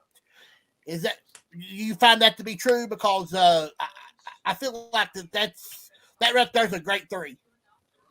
time kind of marches on. It's like, who bridges that gap. I think you would have to, I would put Ralph Hacker in there a little bit, because he spanned things a little bit. As you get a little older, Tom and I are probably the last two guys in broadcast media that actually worked with K Wood. And K Wood was in there. And so, you Dick Parsons, I believe is still alive, who is Joe's assistant. And I mean, my God, Leonard Hamilton is like in his 70s and he looks like he's 40. I mean, he has found the fountain of youth. I mean, he's done a great job with Florida. May have had his best Florida State team last year.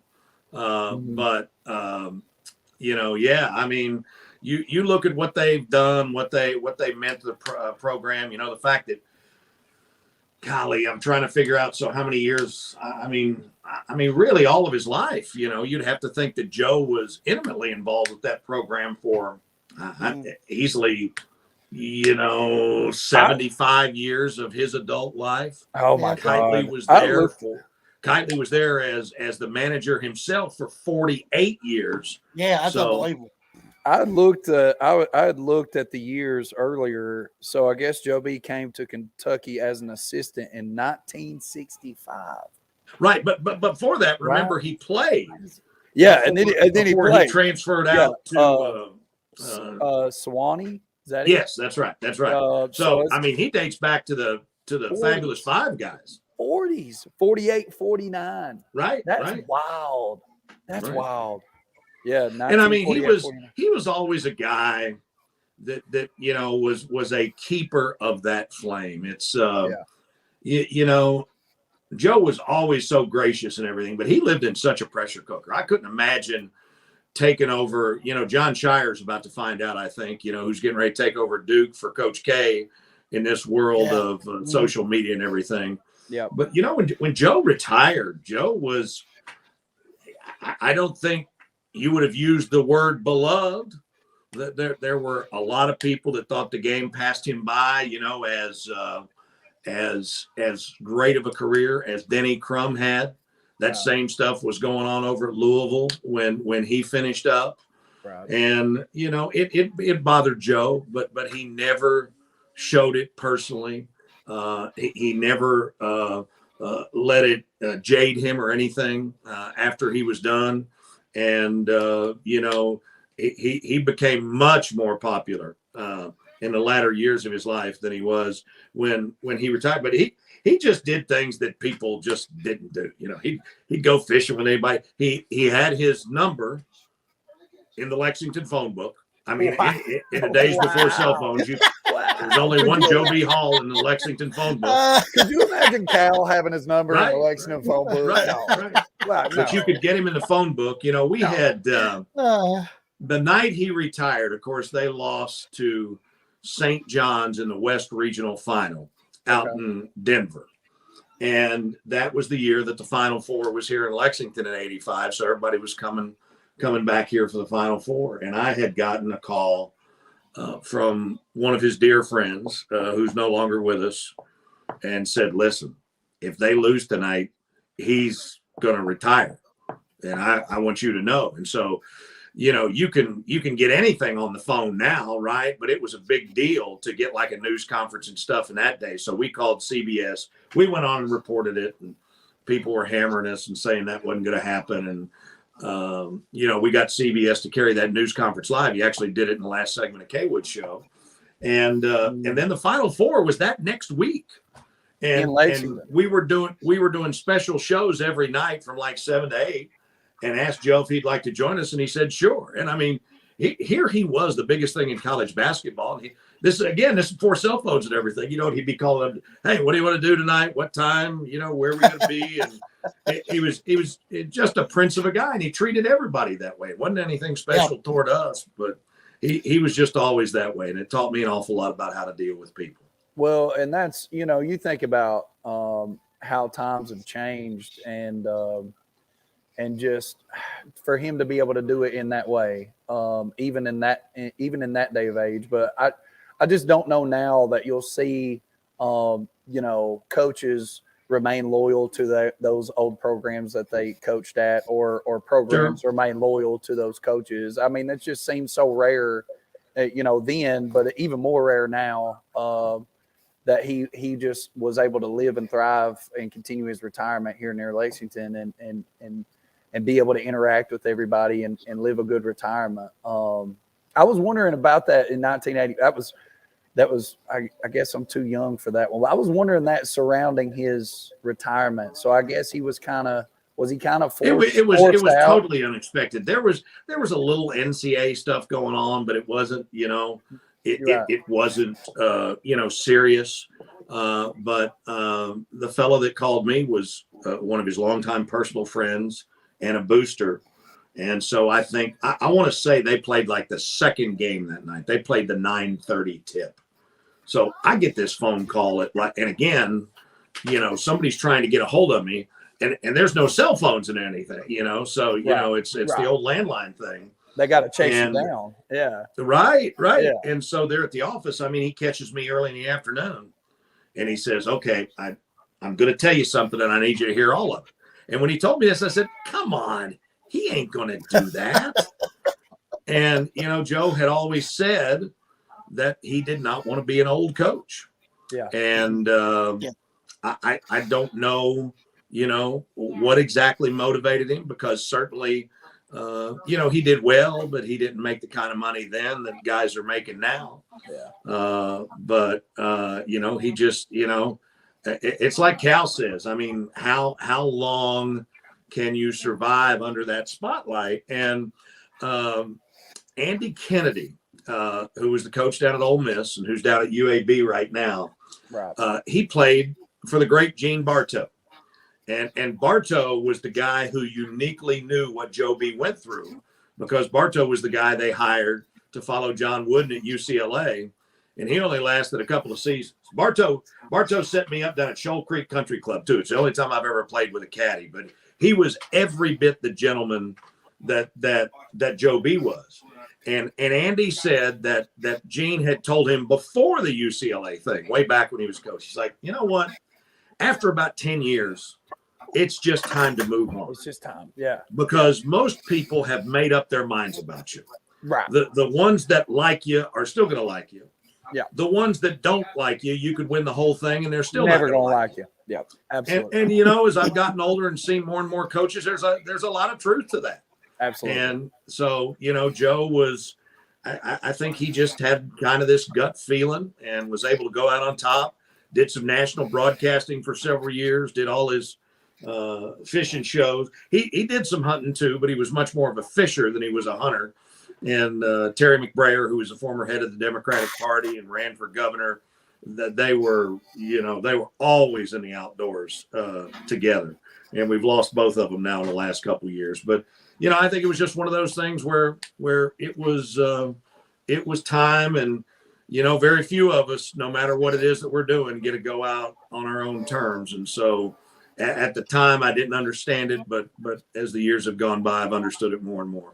I love that. I love that theory about 10 years. I mean, and that it truly is about what it is, right? I mean, I feel like if Cal, even if he were able to win a national championship this year, the fan base that doesn't like him or support him will probably still be saying the same exact things they said before, right? Yeah, you're right. I've had women that have had as much of me as they can stand in far less than 10 years. But thank God my wife and daughters are still with me. Yeah. I'm on year 5 with my wife, so get up with me in another 5 years. Yeah, I got you. Yeah. Call me in a couple of years. Okay. Let's talk a little UK hoops, and I'll let you go, Dave. You've been very great. I thought it was even more proper yesterday that Kentucky comes out and sends Tennessee to the woodshed. But I'm going to tell you what, I don't think I've ever seen a team shoot 50-60% from the floor and get beat 30. Very rarely do you see that. Tennessee was not an offensive juggernaut coming in, but the thing that you look at, if you go back and look at that game and what everybody was talking about coming into the game, they were number 2 in the country in terms of defense. I mean, Rick Barnes' teams just that just doesn't kind of happen to them. You know, they kind of like to, you know, they'll run a little bit, but they like to slow it down a little bit and muddy it up a little bit. And we kind of thought, you know, and I think Cal said, you know, he thought it too. He said it was going to be a rock fight. And so that's what everybody expected. But this, you know, this team is just playing at a really, really high level right now. And I know that there were all kinds of people that weren't happy about the non-conference schedule. They really weren't happy about it once the Louisville game got COVIDed out. But, you know, as he's kind of said, and he's got himself in trouble for this, but he said the right thing, you know, they brought him here to win national championships. You know, they didn't bring him here to win the big games in December, to win the SEC tournament. They brought him here to win championships. And he'd probably tell you that he feels like he left a couple on the table, but I think he did exactly what he needed to with this team going down the stretch. The only thing is they still don't have a lot of depth. This next 2 weeks is going to be brutal. I don't know about brutal, but I think we're really going to know what we got with this team. Yeah, you know, they got A&M on Wednesday night, and A&M has played much better than people thought. I think they've only got one loss. Yeah. Then you got Auburn on Saturday, and Auburn is scary good. I mean, they are scary good. Studley. And then after that, you turn around, you get a Mississippi State team that just came. I think they beat Bama by 2 yesterday. Right. And then Kansas in the SEC Big 12 Challenge. So you're going to know what you got. You hope you stay away from the big injury, and you don't like to mess with rotations and things like this. But I think for the first time since maybe we went through the whole "is Richie going to play tonight?" that those questions are going to continue to pop up about Shaden Sharp. Because this guy, from a looks test, I've not seen him practice yet. I was going to say, have you been in practice yet? I've just seen him work out, and he's not started practicing full bore yet. I mean, he's doing drills. He's doing some stuff. He looks good. Oh my gosh! I mean, this is a kid that, you know, is supposed to be in his senior year of high school. Right. And I mean, he is a filled out kid. He doesn't have a bit of cockiness about him. He's very purposeful in terms of how he goes about his work. And I mean, he flies up and down the court. Right. He has got a jump shot as you would ever want to see. And with his body type, he's certainly going to be able to play through contact and go to the rim. And you know, they have said all along that they don't plan to play him this year, that he wanted. And this is what, you know, I'm over in Frankfurt. This is what Wan'Dale Robinson did when he went to Nebraska. I mean, he graduated early and went there a semester early so he could go through spring practice and be ready to go next time around. Right. So that's what the plan is. Now Jack is just pretty adamant from what he's seen about he doesn't know how they're going to be able to keep him off the court. But, you know, you're kind of running out of time and everything, and that obviously could be affected if you have an injury or something like that. But I think we're going to know a lot more about this team at the end of this week and certainly after the end of these next 4 games. Well, and like you mentioned there, you kind of touched on is the only hang up right now with this team is we're looking for that one guy off the bench, right? We're looking for that 8 or 9 guy that's going to give us the consistency and the push that we need to be able to play that deep. And we're going to have to play that deep, you know, rolling into this week. So I don't know. I think that's a great question. If he's there and he's available and he's, you know, going to give us that boost that we need, or at least that same level of play, then I don't know. Maybe he play. Maybe if you're Cal, you got to play him. But if you're playing like you did on Saturday, you don't need to. No, but if you play like you did on Saturday, I can't believe when I had a game. I had a game, and I came out of that game, and I honestly set my heart up for disappointment. I was like, I don't know what this, but I know playing after Joe, what happened with Joe B and that whole situation. You know, I figured we would come out and play well, but when I saw that 107, I was like, "Are you kidding me?" And let me say this: I think what has happened this year will forever change the way that Cal recruits, because you can obviously a guy like Sharp is a guy that just jumps off the page. I mean, as he would say, you don't have to be a basketball Benny to know just how good this kid is. Right. But I think what's happened is when you've gotten that experience in and you went out and you got a guy like Xavier Wheeler.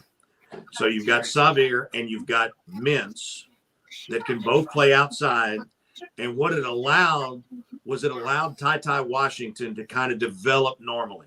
Yeah. He didn't come in with the weight of the world on his shoulders like those freshmen did last year. And so he's another guy that, is not flashy, is a great kid, works hard, doesn't hot dog it. And all of a sudden, every game you're looking up and it's like, man, he just played better. He's playing better and better and better. The first time he gets the keys to the car, he comes up with 17 assists and plays that position entirely differently than Wheeler does. And as a coach, it gives you an entirely different look depending on who you're matched up against. He's somebody described him to me before the season started as like a Brandon Knight. And that's really, I guess that's kind of like what the conversation you would put him in. But I don't know if he even might be a little bit better. I don't know. But he's very different physically. Brandon was a great player, worked his tail off, but he was not tall enough or strong enough to be able to go at the rim the way that Ty does. Yeah, I mean, he is just got a little weight on, like he's got some weight to him. He's and he came in that way, and so he had a good base to build on. But then he came in and Rob, the strength coach, he really bought into what he was saying. And he's done a great job this year with those guys. I got to say, like in just to piggyback off of what you mentioned about the schedule, because it makes me so upset when people get irate about this front end weaker schedule. And a lot of people forget, when we had, you take it back to 2010 with the Wall team, and you remember Wall had to hit the last second jumper to beat Miami of Ohio, I think was. Yep.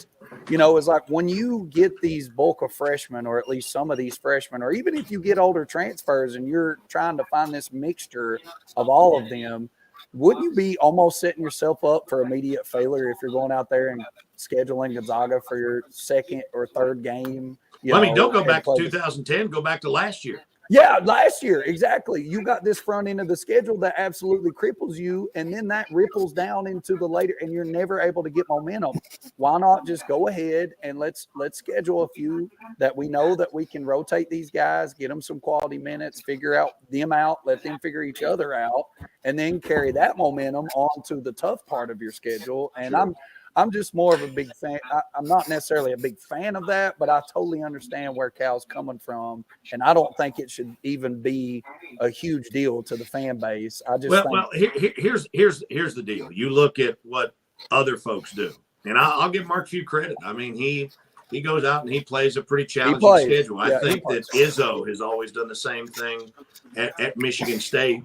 On the other hand, Kay will play a couple of non-conference games, and there have been years where he hasn't played a game outside the state of North Carolina until they get into ACC play and they have to go down to Miami or something like that. And I mean, that's the deal. On the other side of the coin, though, if you're reaching out to a fan base and you're asking them, to pay money for seats and support a deal, I mean, it's like, there were a couple of not so exciting teams this year at Kroger Field, but man, you went there every week and that joint is jumping.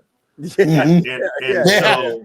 it's not unfair as a fan who's paying that money to kind of want that same thing. You just got to balance it. And it's like, okay, what is it that's really the most important to you? And I get it.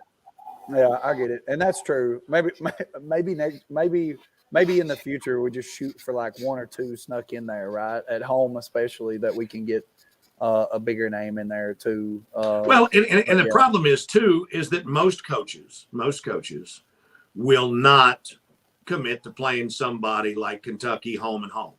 Yeah. I mean, the only reason that Kansas does it is because, the conferences got together on the challenge.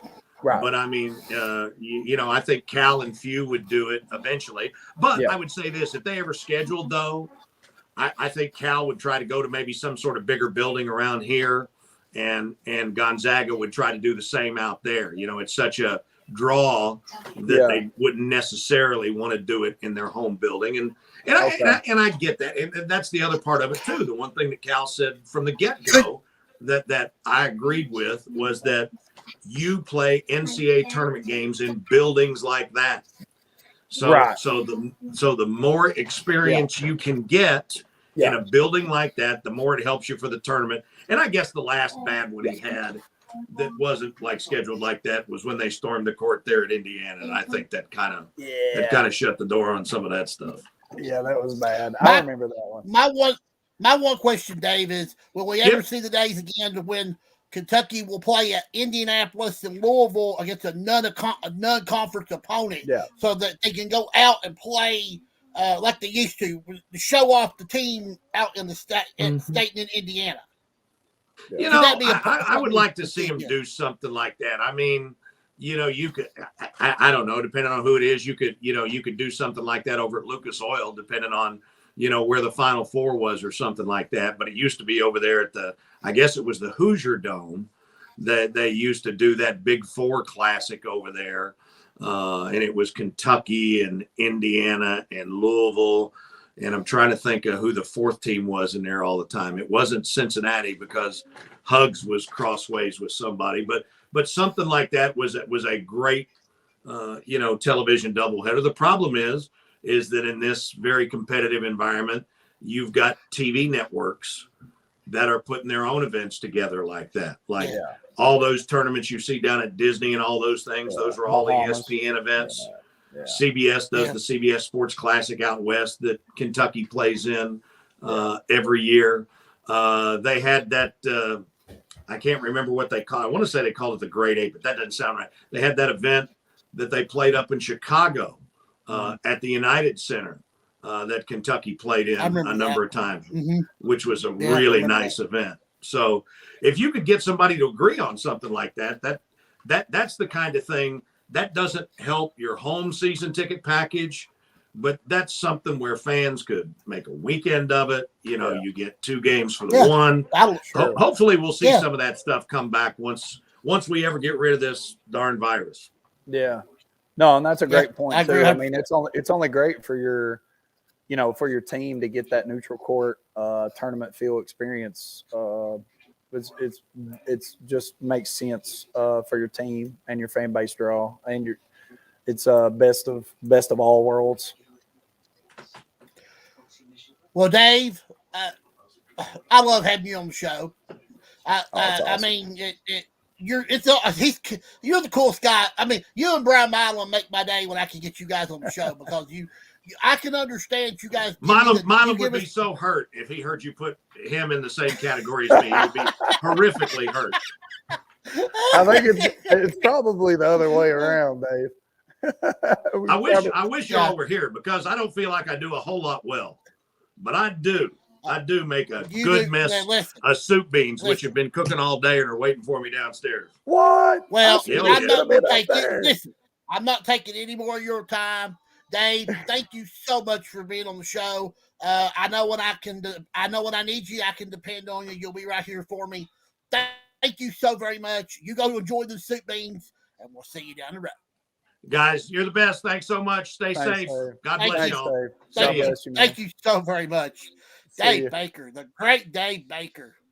Man, that's awesome. Awesome. I mean, he is unbelievable. We love Dave Baker. He's awesome. Yeah, we bring in awesome. Our other half of greatness. He's starting to get in the greatness. He's starting to get in the greatness category now. You're in the same category as Dave Baker. Well, he's not. No, he's not Dave Baker status, but he's starting to fill in spots. I'm slightly better than average status right now. Yeah. Hey, man, I'm living in the average world. Like I am average right now, so we'll get there. Me and you, John, we'll get there, brother. How many times have you seen John this year?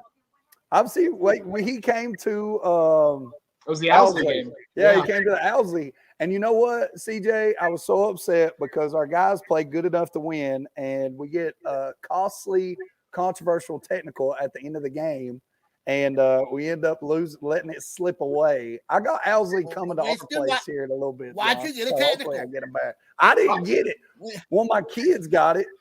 The ball went out of bounds, and I hope he's watching because he's my big boy. He goes over to the out of bounds. He goes over to the sideline and looks at the sideline where it hit out of bounds. You know, trying to be a little, little smart, and yeah, he got teed up. It pretty much cost us the game. Yeah, needless to say, he did suffer some consequences.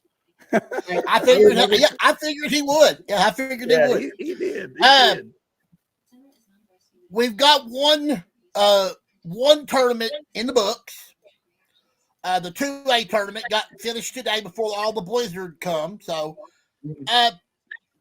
the girls, there was a girls champion, Christian Academy at Louisville. They won 62-54 against a Raleigh County team that's not that bad. I mean, Raleigh one of the 4-5 teams in the 16th region.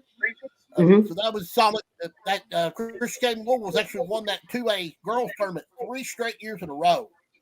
Wow. And then Knox Central makes finals, plays number 2 Lexington Catholic, drawers off, and has a chance to win the game. But a couple things go wrong in the final couple minutes of the game. They missed, I think, a couple of free throws. Somebody fouled out, I believe. It was a key opponent. I don't think it was Trevion. Somebody else fouled out of the game that was big. And Lexington Catholic, they hit a couple of free throws to put away the game. But what was your thoughts about the Catholic Knox Central championship game in the 2A today? I didn't catch it on Prep Spin. I actually, funny story, I went to the UK game yesterday. And then I had, after the UK game and all that stuff happened, I had to go to Huntington, West Virginia that night and meet with some friends. So I basically drove from there to Hazard and then immediately just fell asleep. So I woke up at about 1 p.m. So I saw the score. I was shocked actually to see that Knox Central kept it that close. And Turner had himself pretty good. They've been low scoring game. 48-44. You would look at that and you would think Turner probably didn't get double figures. Very few people had double figures in this game. But that shows you defensively how good Knox Central can be. And that can't be good news for North, South, Corbin, and the teams in that region. Because Harlan County. Bell's really good. Bell's good. Now, you would have to think that's not good news for them if Knox Central can take number 2, almost beat them, but make it a defensive battle. Yeah, absolutely. And it'll be interesting once we really get into the meat of this 13th region schedule. Now that we're done with all A and we're for the most part. Well, now we're not done with all A. 2A. Yeah. That's all A. Not this week, but next week. Yeah, but now it's time. It's time to play your region games now. Yeah. Well, so, I don't think we're going to be playing any games. I don't think we're going to play anything this week. We'll see. I'm out in Southern Perry County. I'm looking out. We just got a dusting out here. I don't know what it's like down in Jenkins. You're not in Marvin. Is there any? I'm in Mayking. I'm here. It's kind of in between Whitesburg and Jenkins, but I don't have. But I bet I got maybe an inch of accumulation, but not that much. I know CJ has said out in Barberville, he's got like 4 or 5 inches. We got 5 inches already. Yeah. Yeah, I went to the store. I packed up all this food and everything. It's like, if I'm going to be snowed in, we're going to be snowed in. Yeah. That's the I'm going to order pizza.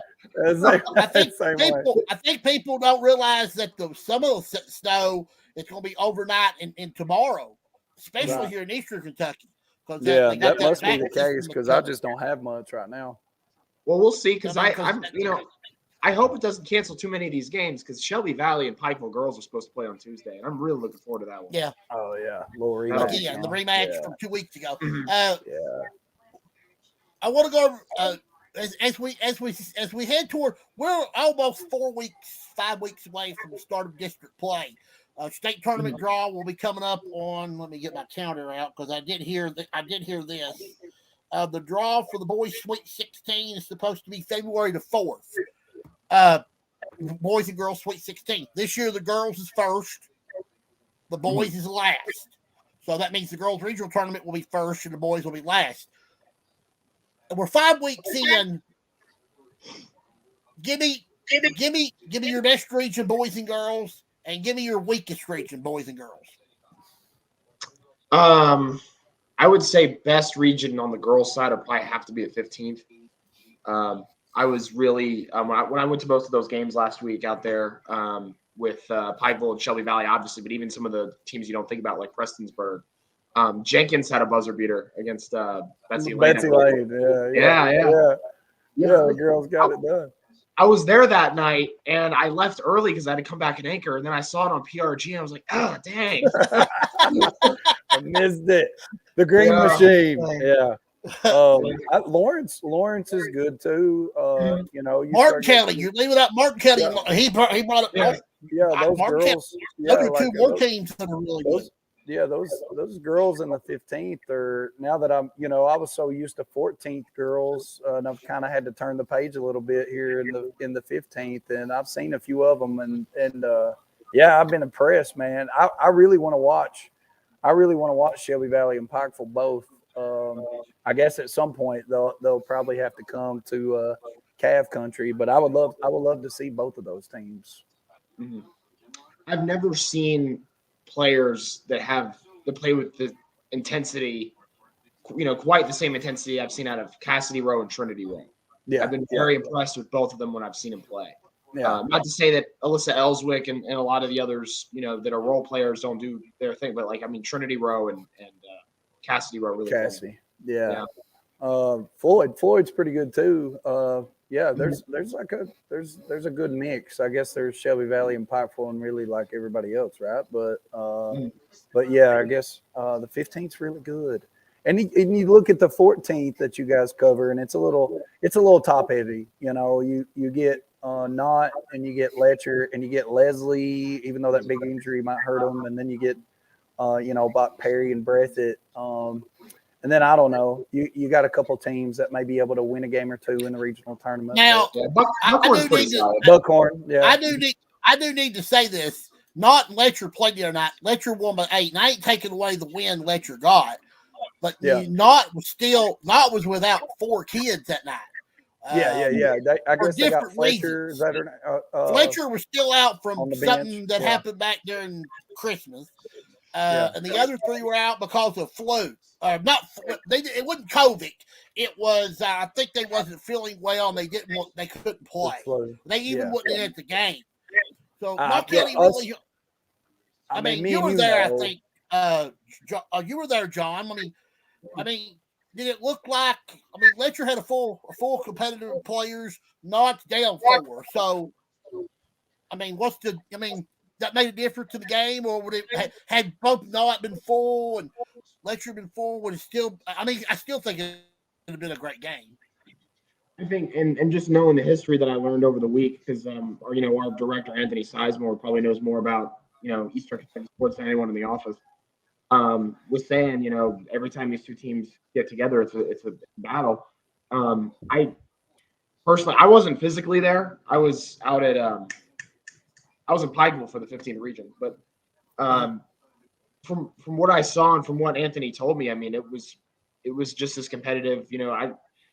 We'll see what happens if they're at full strength. I mean, Knott Central was really good over the course of the All-A. So, I haven't seen too much of Letcher either. I mean, I wish I got a better answer than that, but Well, no, that's okay.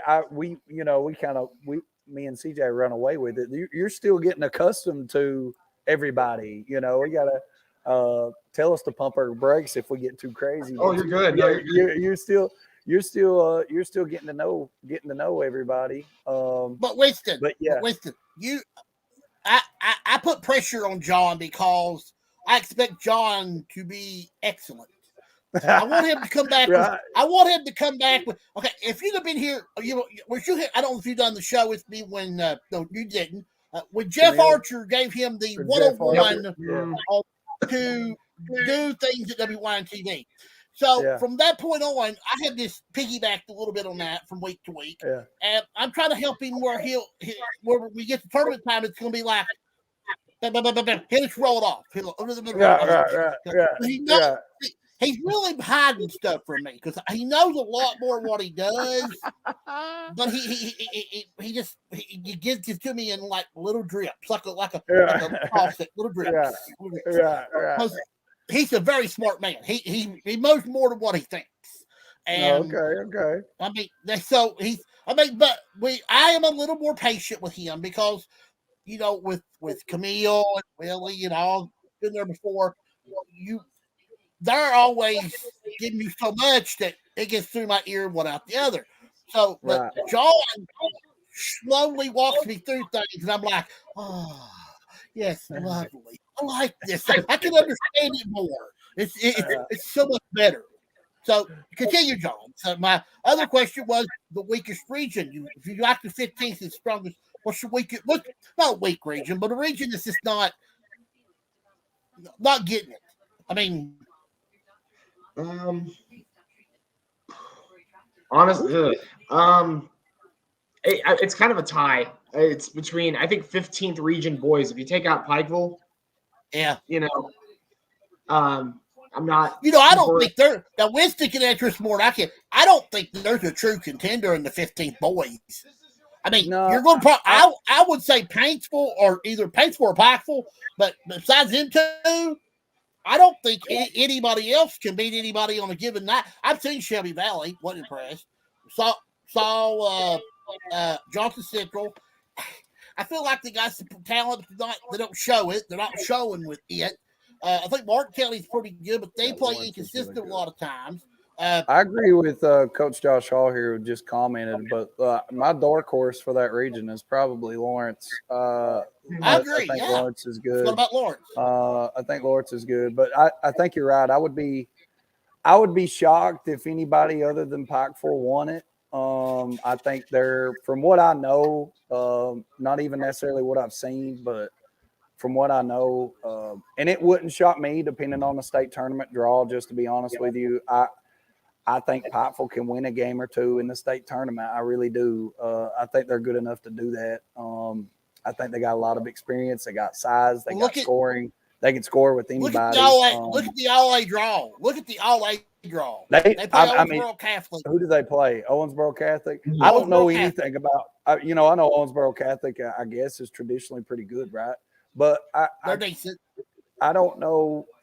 Like it wouldn't shock me if Pikeville went to Richmond and won it. Like it wouldn't shock me in the least if they went and won that thing. So I think Pikeville is just pretty much, you're right. Just kind of them and then sort of everybody else. Now, teams that I really think could upset them, I think Eastridge did it last year, and I think Eastridge, even though they haven't played so well this year, I think they've got the same core group of guys, and it's a rivalry game. And Eastridge has, it's like a blood brothers game, and so I feel like Eastridge might have the opportunity to beat them in a one-game scenario. And other than Betsy that, Lane could. I think Betsy Lane could. Betsy Lane, it's like what the crazy part is you've got Pikeville, but then like 2 through 10, right? They get all like almost beat each other. Mm-hmm. Paintsville, Lawrence, Betsy Lane, Martin. Johnson Central, Martin, Belfry.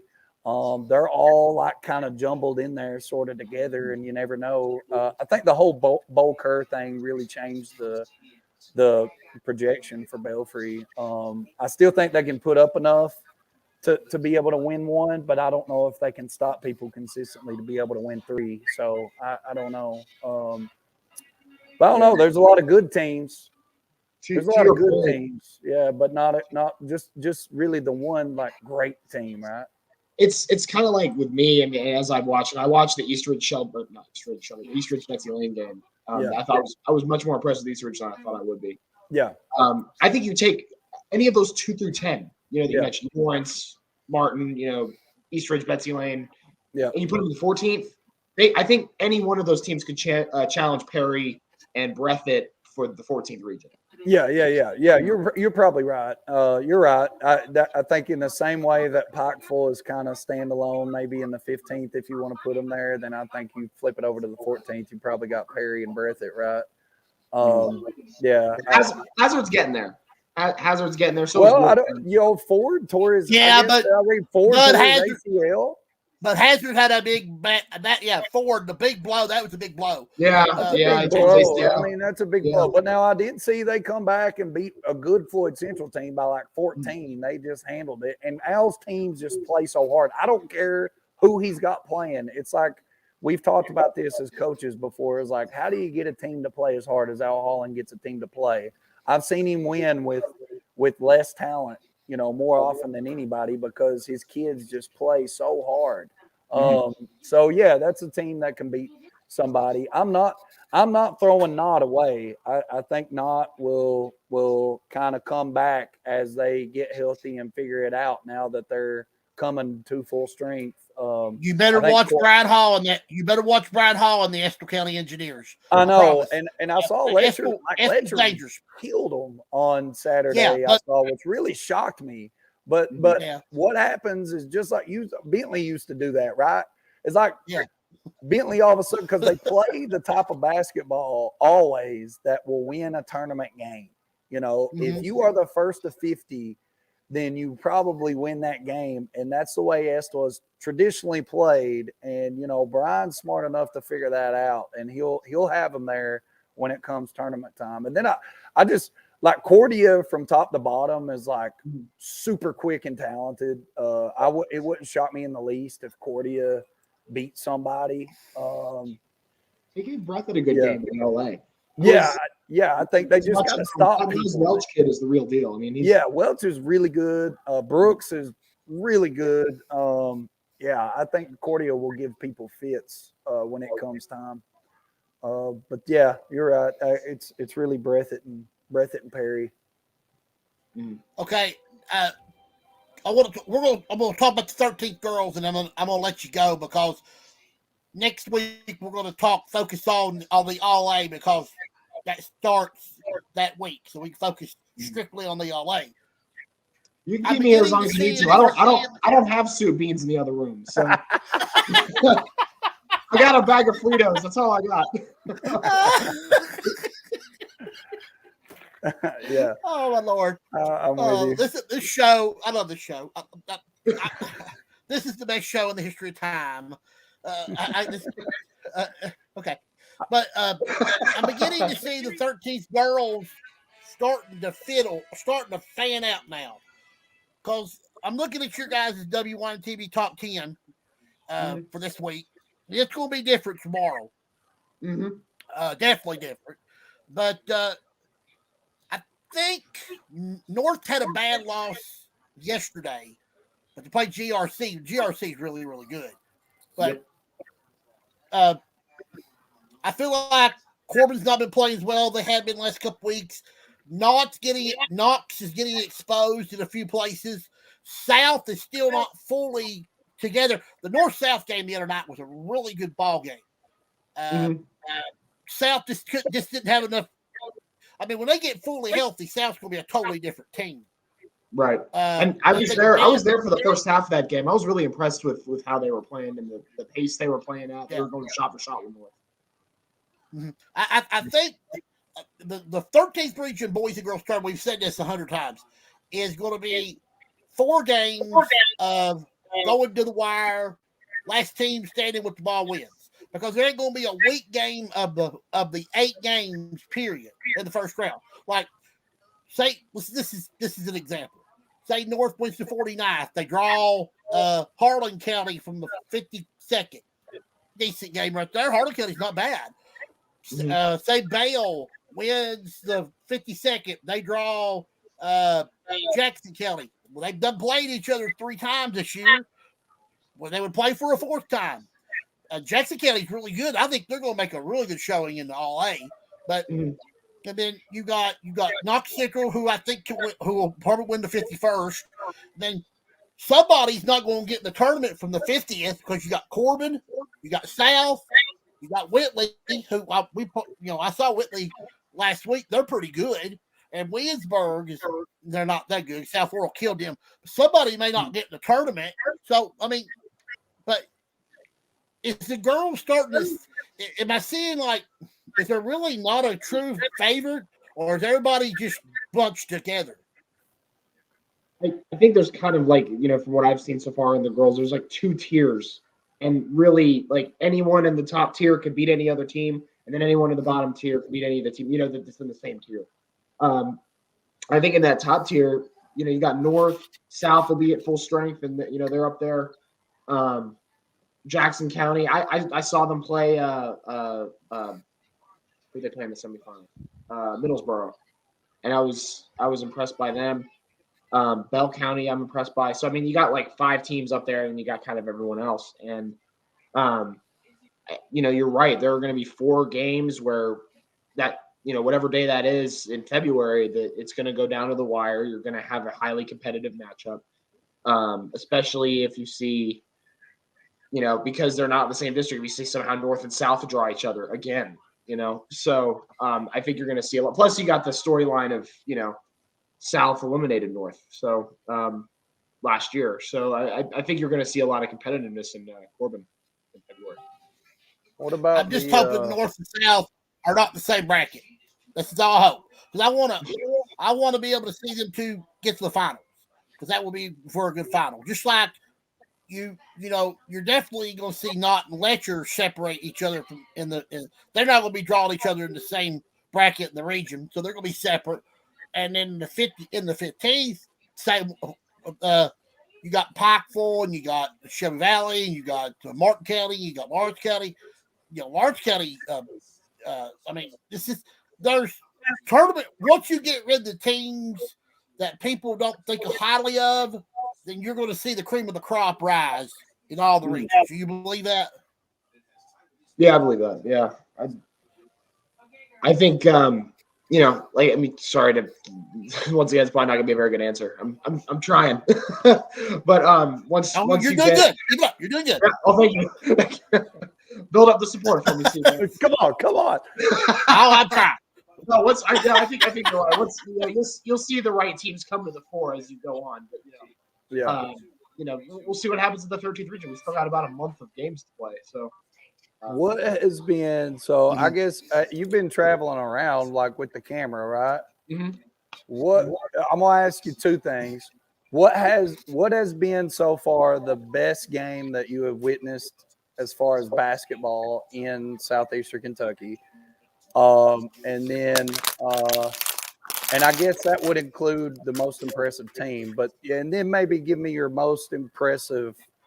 This might be all in the same answer, but maybe 2, give us your most impressive player, boy or girl, that you've seen in Southeastern Kentucky. That I've physically seen with my own eyes. Yeah, you're covering for WYMT.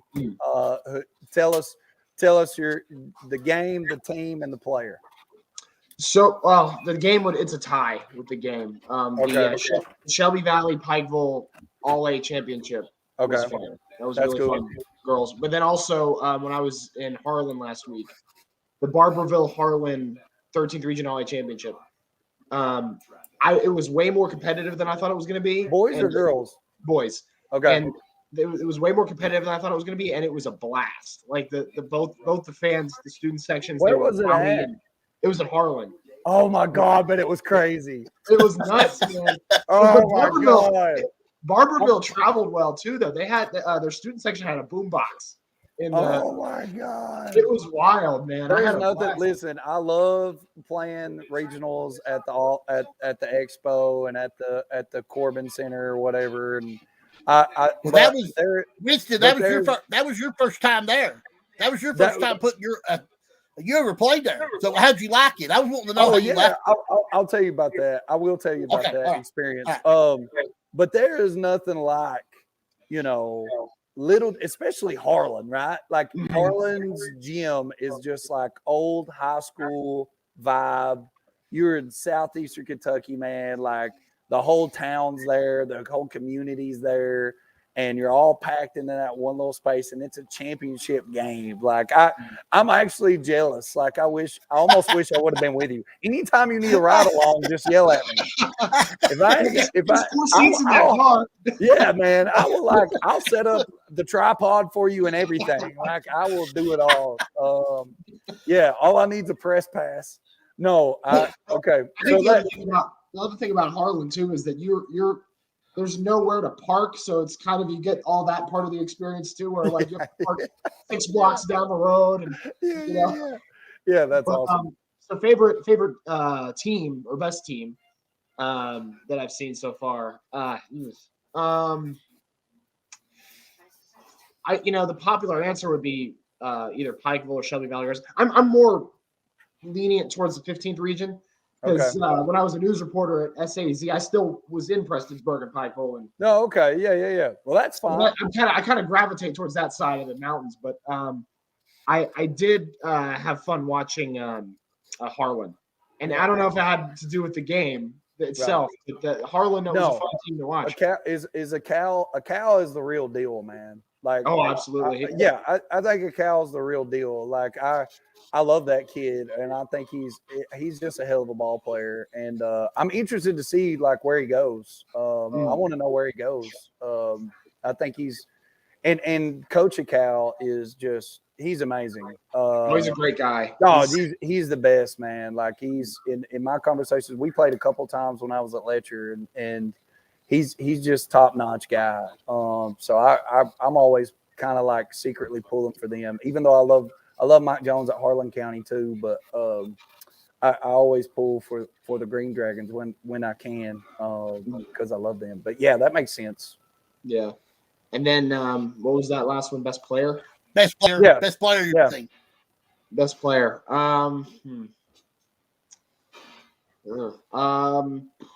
You've seen so many. Yeah. Well, it's Cassidy Rowe is up there. Trinity Rowe is up there. Kind of a dark horse, Trent Adkins up in Lawrence County. I don't think I can narrow it down to just one. It would have actually to he made the all tournament team in the boys 2A tournament. The 2A. Tony Maynard. Yeah. Lawrence County had 3 players on the all tournament team in the 2A championships. I thought Knox Central beat them yesterday, so I thought Lawrence County put on a good show down there in Owensboro to show everybody, to show the 15th. Hey, we can play. We're just like you guys. So yeah.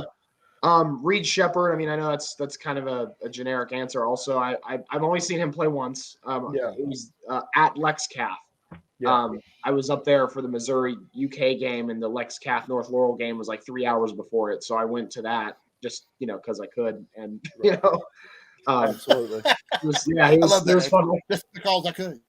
Yeah. Yeah. Oh yeah. Put the camera on everything. I got one more question for you, and I'm gonna let you go. I know that I don't know if you know much about Coach Hall, but what were your thoughts of the passing of Coach Hall? What do you remember about him? Well, I don't remember much of him because I've only recently moved to Kentucky, but I do know what Neil knows. He's talked to me a lot about Kentucky every now and then. Like, I go into his office, we talk about work. We also talk about sports for 15 or so minutes. And, I knew that, how important it was to the state, and because he's not just the Kentucky coach, he's a coach from Kentucky. He is bluegrass through and through. And I kind of knew that. I didn't. Yeah, he because he's from Cynthiana and he was a player and he didn't like leave Kentucky to go to the NBA or anything like that. He was at Kentucky and then he stayed at Kentucky and became part of the Big Blue Nation as a fan. I didn't really have a full grasp of how much he meant to the Big Blue Nation until I was on my way to the UK game yesterday, and I turned on KSR and just what they were talking about him and what they did for him pregame, and John Calipari rolling up the program. And when I woke up this afternoon, I came in and I saw that the Tampa Bay Philadelphia game was kind of a dud, so I went on to ESPN Plus and I watched the winner go home SEC storied about the 1978 UK national championship team, and just over the last 36, 48 hours or so, just really kind of educating myself on Joe B. It's been actually really fun to kind of get to know why this was such a big deal, and because I only had a mild understanding of it before, but it's certainly. It was amazing that they were, and I think Matt Jones said this on KSR, that it happened the day they were playing Tennessee, and they just annihilated them. Yeah, it turned out perfect. What a way to be remembered, right? What a celebration. I saw a tweet by Camille. She said, we just didn't have a good day at the office. I wanted to tweet back and say, Camille, I don't think you guys showed up in the office. I said 107 points. I said, that's not. I said, and you shot 50% from the floor or 60% from the floor. Yeah. I was sitting on the floor contemplating, should I, just leave and start editing my highlights at this point? Because no, it was over. Then Kellen Grady would hit another three, and I'm like, no, okay, I need that. Get as much as possible. Yeah. Well, John, great as always. Next week we'll spend a lot of time talking about the All-A because the All-A tournament is next week from this coming Wednesday, and we'll break down the brackets and we'll break down our mountain teams and see how they're going to go, and then we'll go from there. Have some other good things. Hopefully, we'll have some games to talk about this week. I think the weather though is going to play very bad news for us. I hope not, but if I know of any cancellations or anything going down, I'll send it straight your way. Sure thing. Always good to be on the show. Always educational as always. So. And Coach, good luck with Yeah, go ahead. Good luck. Good luck with the Cavs this year. I'll try to get down there a couple more times. So yeah, come check us out. We got a big win this past week. I'm proud about. We're finally starting to figure it out. I had to go. It's like I told Coach Hurt earlier. I kind of had to go through the whole COVID thing and. It's been one thing after another, but I finally feel like we're starting to figure it out. So we're positive this weekend. Yeah. It's a process, man. It's a process. Well, I'm due for a haircut, and I always get my haircut down in Wise, so maybe I'll come up on the way back. There you go. Come over for sure. Yep. Mm-hmm. Always a pleasure, John, and I will see you next week. All right, see you, CJ. All right, be careful. See you, John. All right, let's give some notes out of the way. I'll let Mr. give us final comments, and we'll get out of here. It's been an unbelievable show. Oswald, give me your thoughts about playing in the Expo Center for the first time ever.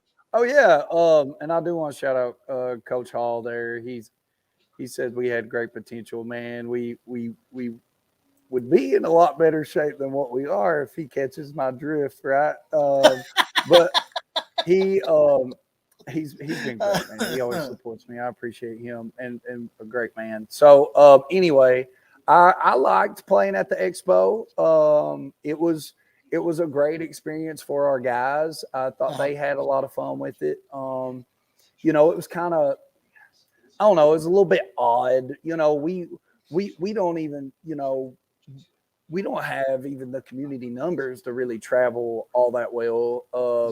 And especially we're in this year of progressing and process and really trying to get our community fan base up. And then, Martin County traveled okay, but you've got to travel extremely well to get a good vibe in that huge, massive gym. It would be great to make it to the semifinal or the final just to get some more, just to, get some people in there. If you were playing on the Saturday or Sunday, I would see it as being like amazing. But it was still a lot of fun. It's cool to play in that big gym. The floor had a lot of bounce to it, which my guys appreciated. It's really odd because you just feel so far away, like coaching from one end to the other end. It just feels so far away. But all in all, awesome experience. I'm glad that they have the All-A there. I'm a little torn about forcing All-A teams to play in it. I'm not sure if I like that. We already have a tough time sort of scheduling as is, and to be able to, the KHSAA kind of force that on your plate is kind of like, I don't know if I like it very much that they do. I would rather them do it like the 2A and like you get the option to be in it if you want to, but still a cool experience for our guys. And man, we're growing and learning. We actually played a great first half down there. And was only down like 10 or 12 rolling into halftime. I felt really good about it. So, and that's been the case all year. Like we were rolling into halftime feeling really good. And then we just kind of lose the grasp on it. But we were able to get over the hump on Saturday, so I'm looking forward to good things to come. Yeah. Well, I'm going to let you give some final comments in just a little bit. I want to thank everybody that watched the show tonight. We've had a ton of people watching. I think at one time we probably had 50, 60 people watching. We had a lot of people love the show. Comments out the kazoo. I love the comments. I bet we've had 60, 70 comments from everybody. Thanks to everybody. I love it when shows are like this right here. This is our best show. I want to thank our guests, Josh Hurt, Chris Larkey, right, Coach Hayes, Dave Baker, Dave Baker, and then the sports John there at the end. And we couldn't have done it without my phenomenal co-host, Mr. Winston Lee, which I'm going to let him give his final comments in just a moment. I'll be back with you one day this week. Now, I can't tell you which night yet because I'm going to do my sports report, my basketball sports report with my rankings and my top 10 and everything. If the weather plays out, then I may be back either tomorrow night or Tuesday, depending on weather. If we're not, then this I'll have a post out on Facebook to let you know if you see that or not. What I may have to end up doing is record it during the day and then put it back on Facebook as a replay. So just watch. You'll see information from me coming out tomorrow, Tuesday, or whenever, and I'll let you know when I'm going to do that. I'll be back with you next Sunday night on the 23rd of January, episode number 22 of the CJ Howard Show. My co-host is going to be Mr. Josh McKinney. We're going to have Josh in the house. Anytime we get Josh in the house, that's going to be a dandy one. And we'll have great guests, and we'll have much, much more. I want everybody to go to my YouTube page, CJ Howard. Just type in CJ Howard. Go subscribe to my channel. Love to get 1,000 subscribers, and where I can do a lot more live stuff over there, maybe some little things. So go help me out over there, and that will do. Also, in the next day or this coming week or next week, a lot of you know that I had to get a brand new Facebook. I've been sending out friend requests. Today, I've been doing it every day since I've got the new Facebook. If you have not received a Facebook request from me, send me one. If I send you one, that is not a hoax. It is a real Facebook request from me. Go ahead and accept it. Probably Winston was like, ooh, got a friend request from CJ. I did. I hesitated for a minute. What is that? But no, they are real. I got hacked to my old Facebook, had to build a new one. But what I'm also adding to it is, you remember my sports page that I had on my same page with that one? Well, I'm going to be building it back, but I'm going to have a different name to it. But I'm going to work on that this week as well. So look for that. Winston, go ahead and give us your final comments, and then we'll get out of here. And don't leave me after we get off the air. After we're done being live, I got some stuff I want to tell you off the air. Okay. CJ, as always, the greatest honor, my friend. Thank you for having me. It is always truly a blast and a blessing to be on here. I cannot believe we have the best conversations with the best coaches and people surrounding the sports world, especially people surrounding the sports world in Southeastern Kentucky. And that is a huge credit to you, my friend. You have truly built something special here as far as your coverage of Southeastern Kentucky sports. So I truly thank you. I just want to tell everybody out there that may be still listening to stay safe and pray for those. We've still got a ton of people. Like I know even in the past week, people dealing with cancer, people dealing with COVID, and people that love and enjoy sports that can't necessarily enjoy it or play it or be there the same. So just continue to pray for those folks and keep those folks in mind. And let's get out and support your local athlete as much as possible. And God bless everybody, man. Thank you, CJ. I want to remind everybody, please keep Joby Hall in your thoughts and your prayers. Please get it. Also, COVID numbers, I know they've been high. I truly believe they're going to come down as we progress. Weather might help us out a little bit here because we won't be together as much as groups. And I think the weather will bring that COVID down. So hopefully that will get cleaned up. And also, as I want to piggyback off Winston, anybody that's sick out there, please pray for them. We got a lot of people that we love, we care about, and stay home. I do not need you out on the highway. Do not get out on the highways tonight or tomorrow morning or go to work. Be careful, be safe, and please just make it back. I want to see you get home. As I end every show, as I always do, this is CJ Howard, running third, heading for home. Good night, everybody. I will see you I'll see you one day this week with the CJ Sports Report, and I'll see you Sunday night with the CJ Howard episode number 22. Goodbye, everybody.